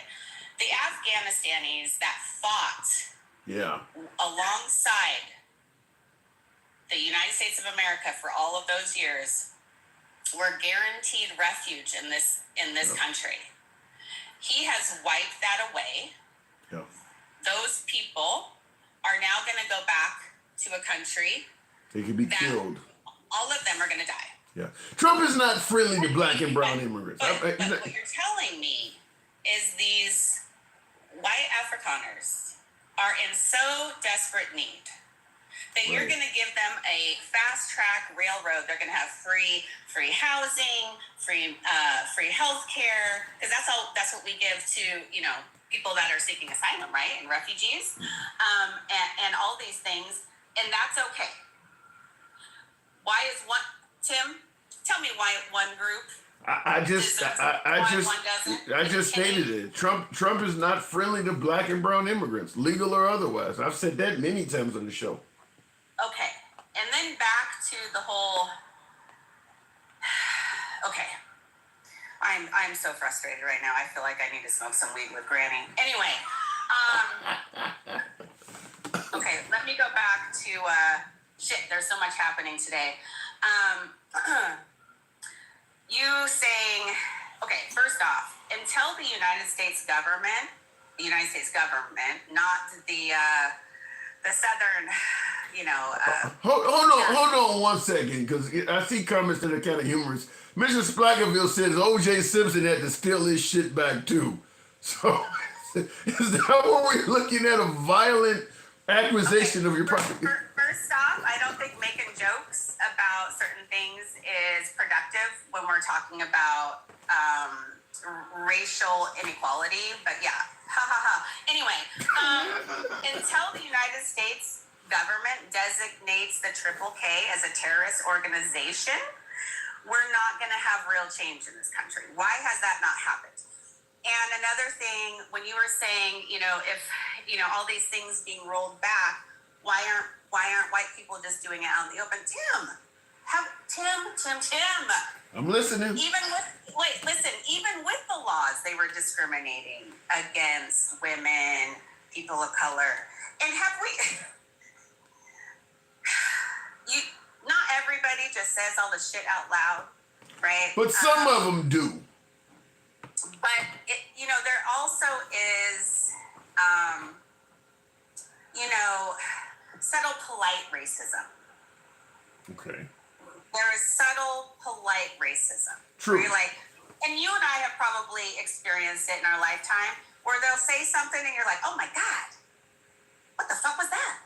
I feel like I'm offended because that was so wrong, but you said it so nice. Yeah, but what I'm saying is when you remove the website on the White House website for people to log in and find a way to report a discriminatory event, when you remove that, you take away the power of the people. And it doesn't matter if you're a white person, a white female, a white male, you're taking away the power of the people. So, and what was really making me upset with you today was you were saying I don't see it. And I think a lot of times, certain people don't see stuff, right?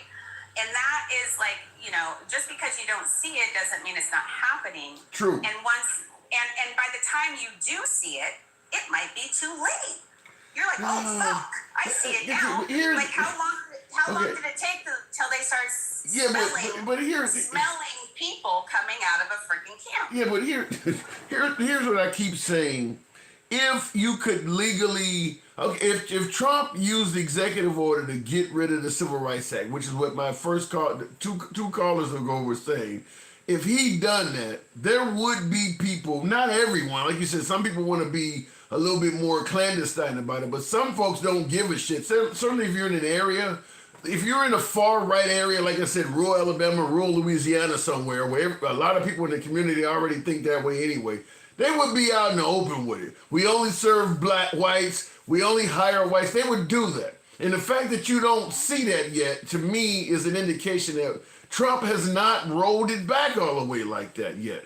He might be, he may be on the path to doing it, but it's not there yet. I don't know about you, but I have traveled the United States. I have been told I cannot use the bathroom. I have had my boyfriend's money at the time, because my boyfriend happened to be white, had his money thrown at him because he was a race trader. I don't know what utopia you're living in. It happens. It doesn't happen everywhere, because I believe genuinely people are, well, most people are decent. Not all people. But, and then the other thing I want to go to, what you were talking about the internet, and we shouldn't worry about things. And the internet, you can have, access to all things. China, you can't have access to all things. There's internet, but you can't have access to all things. But you think they're trying to do that in America? You think that Trump is trying to? That's not what I'm saying. Russia, you can't have access to all things. Again, we are so used to having and taking for granted the freedoms that we do have. Why is it that X has taken away certain fact checking?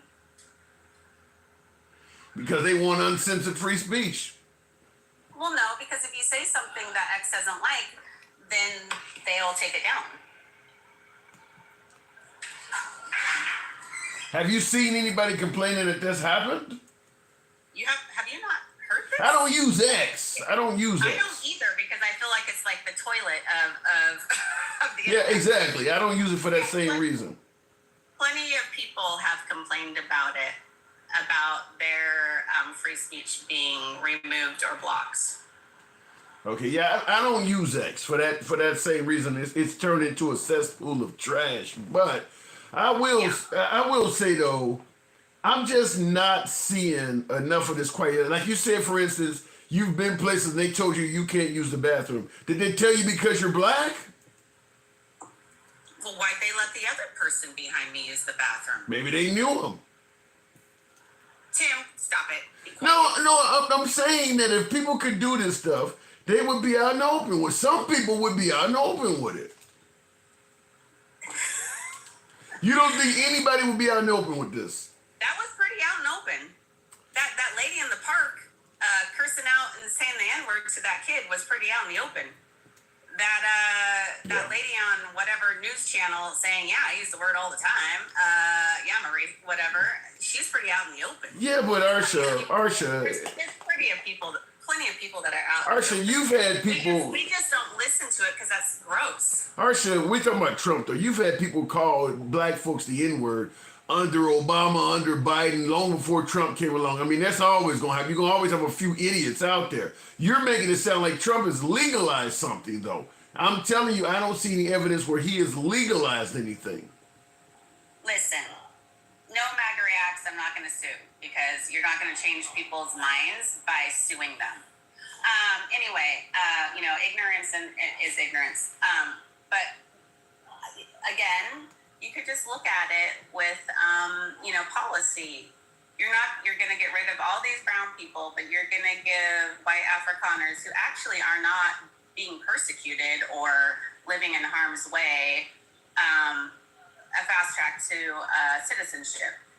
That's all you need to know. We agree on that Trump is certainly more friendlier to, I think he's more friendlier to white immigrants than black and brown ones. I don't think there's any argument to that. Can you tell me why he actually just focused on those people of all the people in the world? Because there's an excuse to be made. They're white. They're going through something that is awful. I mean, they're having their land stolen. People are threatening their lives. That is not true. They are not having their land stolen. It is actually not true. Stop believing. So no one in South Africa is having their land taken. We're talking about public land. I'm talking about private land that people own. Not. They still own 72% of the land in South Africa when they're only 7% of the population. Okay. I'd have to. Okay, well, if what you're saying is true, then I'd have to look it up. I have not heard. I'm looking at it in real time. I mean, I've had I know plenty of people that have lived in South Africa that are Caucasian, and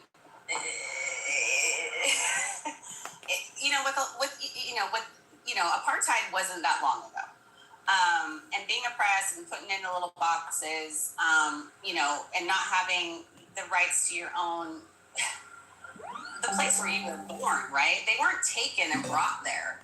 This was their space. Okay, let me. I want to play something, and I want to get your opinion on this. I'm hearing this for the first time as well, but I think it might pertain to what we're talking about. Let's head overseas now, where South African President Cyril Ramaphosa has a new law allowing land seizures by the state without compensation if the government determines it is, quote unquote, just and equitable and in the public interest to do so. Now, the reasons for nil compensation can vary from abandonment or disuse to health and safety concerns or, quote-unquote, public interest, which could be basically anything that the government of the day thought was good. They've been pushing for this for 5 years. They've had lengthy public consultation processes, and it repeals the Expropriation Act of 1975, which, much like compulsory acquisition here, said you had to be compensated if the government took your land. Now, some members of the South African government are saying they're going to challenge the legality of all of this, Evelyn, but the idea that the government could come in for any reason it deems to be in the public interest and take your land away for zilch is insane. You think they're lying about this? Okay. This is absurd. How many Black South Africans do you think had their land taken away without compensation? That ain't what I'm asking you, though. You said this ain't happening. But they also did say abandoned land that was contaminated. You told me this wasn't happening, Archie. No, but they didn't. You just told me it wasn't happening. Tim? Yes. First off, I would like to hear it from, I like to fact check and second guess that. Okay. Because I've heard from many people that, including, South African, it's not completely factual the way that things are being portrayed with that. I would like to do more of that myself, but I'm just simply saying they're clearly complaining about it from a standpoint of what I'm saying. Now we all could be wrong about it, but what I'm saying is obviously based on something. It's not like I just made it up off the top of my head. That's what I had been hearing. Let me try one. Go ahead. South African president. 1 second. Listen, if you were a Black South African and some people, during apartheid, some people came and stole your land, didn't give you compensation. Do you believe after apartheid you have a right to that land that was stolen from you? If I'm receiving the land, I'm gonna say yes all day. But if my hold on, let me respond. If my great grandfather stole some land from somebody, and I've been living in that, hold on. Not that long ago. It's somebody that I don't have no connection with. If somebody in my past, in my family tree, took some land from somebody, and I now call that my home, and I've been living there, do I believe that some dude shows up and says, my family is who lost this back in 50s and 1800s, whenever, you got to get this up. Would I want to just give it up? That's the question you're asking me. I don't know. Yeah. You know, taking people's rights away and putting them in boxes and deciding that they're inferior. I mean, but I'm just simply saying it does appear that this is going on. You originally thought this was not happening. It does seem like this might be taking place. what I'm saying is, yes, land that has been abandoned. Because I know plenty of white Afrikaners, by the way. Some of them are my friends. And they, left because they fought along South Africans to help end apartheid, and they could not live in that country. But they will acknowledge that even they've abandoned land. What are you gonna do? I don't think this is all just. I gotta move it on in Archer, but I don't think it's all just abandoned land. I don't think it's all just abandoned. No, I'm not. But again, we need to think about that. Like, I can't come and steal your house, Tim. I mean, I can't, maybe. And then I can't get mad when you say, you know what, I'm taking my house back. Because you don't have rights to that. You took it from me without due But I process. didn't take it. My grandfather did. Maybe your grandfather's still living on And that. now I'm about to be homeless because you're punishing me for what my grandfather did. And I refuse to believe that 7.2% of a population isn't living great in life. I believe that the reason that they might be having a problem is that they are no longer in charge. They can no longer say, you know what, I don't like the way you're looking at me. You're going to go into a prison. They no longer have True. the They're no longer in charge. You said it right. They're no longer in charge. I gotta move it on, Archer. Yeah. All right. But we need to, yes. All right. Thank you for coming through. And I want to hear another one of those clips. What did they just do? They don't, apparently they didn't like my last caller, so they don't took the damn live down. I got to appeal it. Let me see here. And we'll run it on YouTube for a minute. Let me see what's happening here. Shit. Real quick, I wanted to hear that. I'm not going to be to take another caller because they don't took the thing down on TikTok for a minute. But I want to hear this.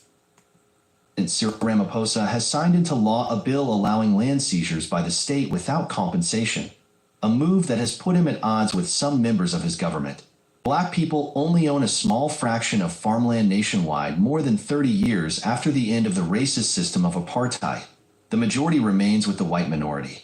This has led to frustration and anger over the slow pace of reform. While Ramaphosa's ANC party hailed the law as a significant milestone in the country's transformation, some members of the coalition government say they may challenge it in court. The law outlines how expropriation can be done and on what basis by the state, the government says. It replaces the Pre-Democratic Expropriation Act of 1975, which placed an obligation on the state to pay owners it wanted to take land from, under the principle of willing seller, willing buyer. I just want to say on this, I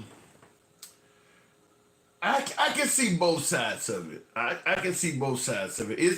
The land is being taken back by folks who rightfully should have owned it. There's no denying that whatsoever. The land is being taken back by people who should have been the rightful owner of it. However, the people who being punished by it have nothing to do with what happened back in those days. Most of them don't. I don't know what else they got going on in South Africa, and that's the reason why I answered it the way I did when my last caller brought it up. Because she said if the land was taken, shouldn't they get their land back? And I answered her question from a standpoint that you don't normally expect it to be answered from. I answered it not from me being the person that had my land stolen, but for me being the one that's now being used to give the land back. And I'm going to tell you, and then she could suddenly see it a little bit different, meaning that, yeah, it's easy to say if a white guy's living in a home on land that his great-great-grandfather stole, he should have to give it back to the family that it was stolen from. It sounds easy to say that. But instead of me answering it that way, I put myself in the property as the owner. And now I'm part of the family that are the bad guy. And then suddenly she understood there is another side to it. Meaning that if you were born as, let's say, a black person, you were born as a black person living in a home on land, it's all you ever known. And someone suddenly shows up to your doorstep and tells you your great-great-great-grandfather stole this land from somebody, you got to leave your house and become homeless. Now you start to see it from the other side. And it's like, it's not as clear. It sounds a lot more clear-cut when you look at it from a standpoint of you're only looking at the bad guy. But when you put yourself in the shoes of being an accidental bad guy, now it starts to look a little bit more hazy. I mean, can you imagine somebody showing up to your house and demanding you give it up because somebody, in your distant family wrongfully took ownership of it? You ain't got nothing to do with that. Now you see how, and this is what I'm talking about. She disqualified herself talking about black issues while submitting to a white man. That's so crazy. Shaking my head. He's suggesting he's right by, well, I almost say he's right about the disqualification, but he is right that my last caller is in an interracial marriage. So he said, because I don't agree though. I think you can be in an interracial marriage and still speak out against racism and things like that. I mean, you might be married to a white person that is willing to die on behalf of civil rights. I mean, look, African Americans did not gain rights solely by themselves. There was a whole lot of white people in those fights.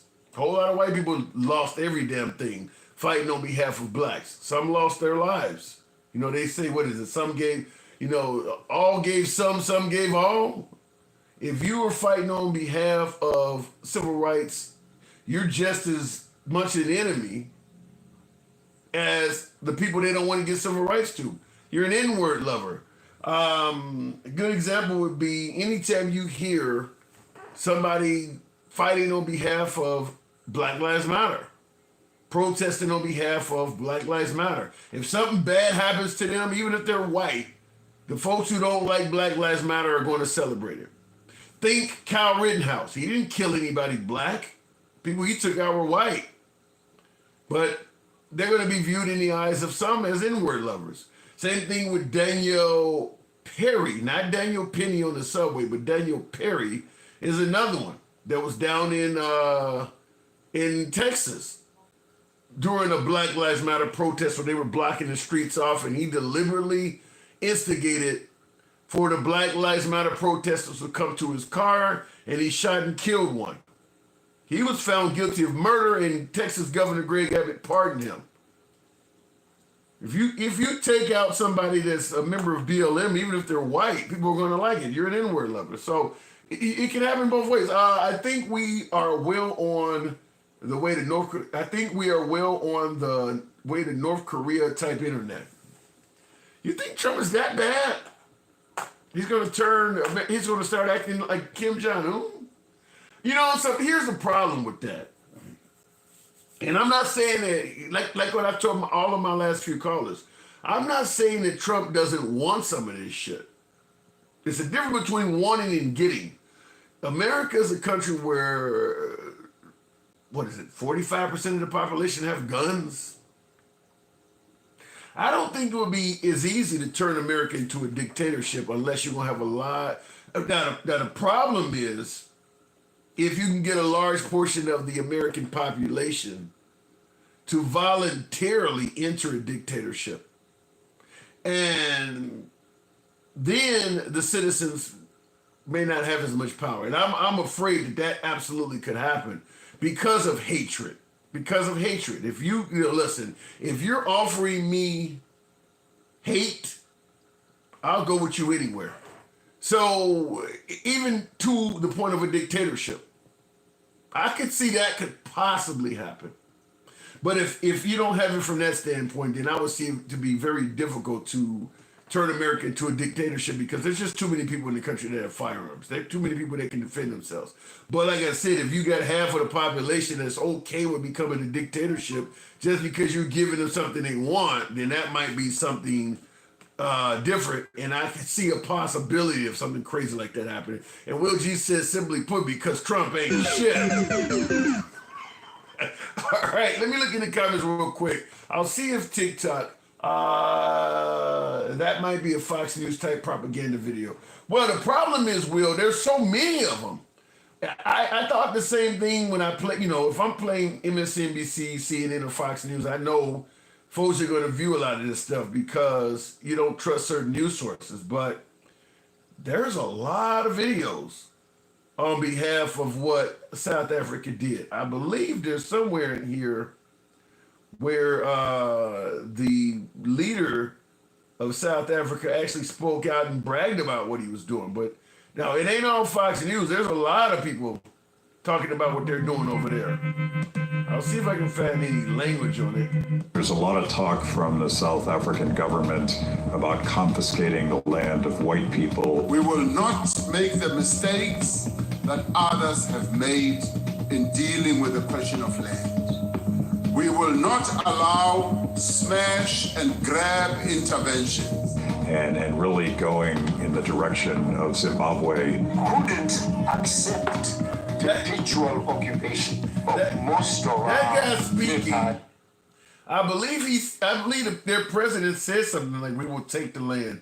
I'll see if I can find it real quick before I go back to the next conversation here. But I believe they made it clear we're going to take the land, and we're not going to give anything for it. So I do believe that they are having their land. They are having their land taken in South Africa. I do believe that's happening. However, like I said, it's an argument to be made that they got it by the same method.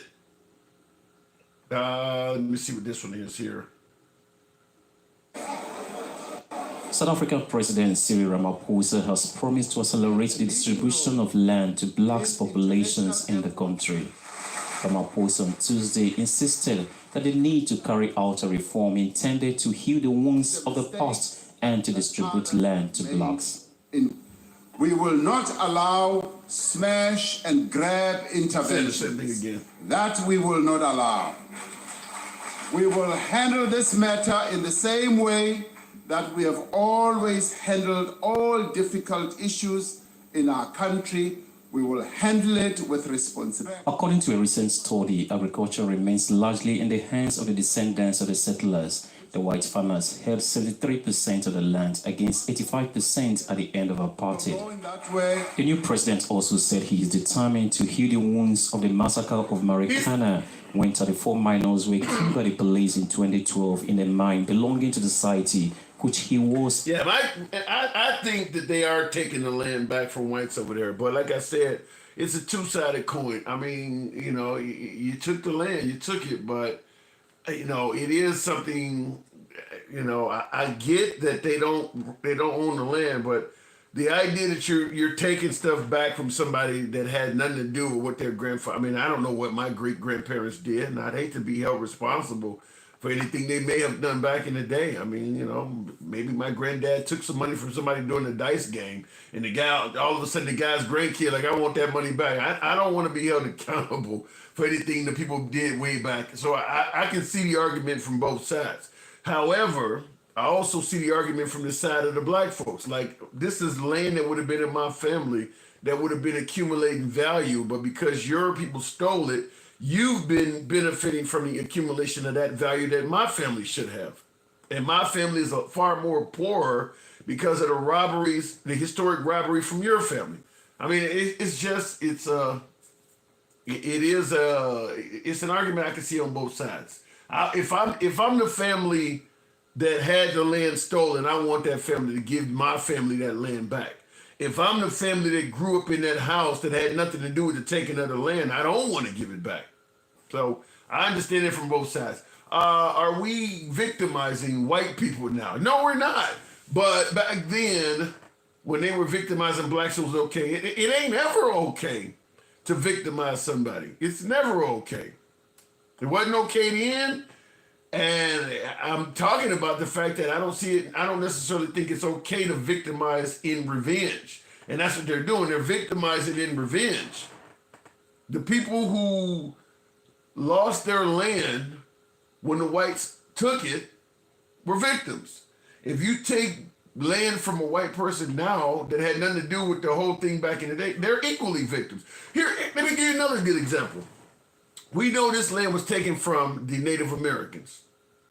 There are white people all over this country that own homes, businesses, and things like that.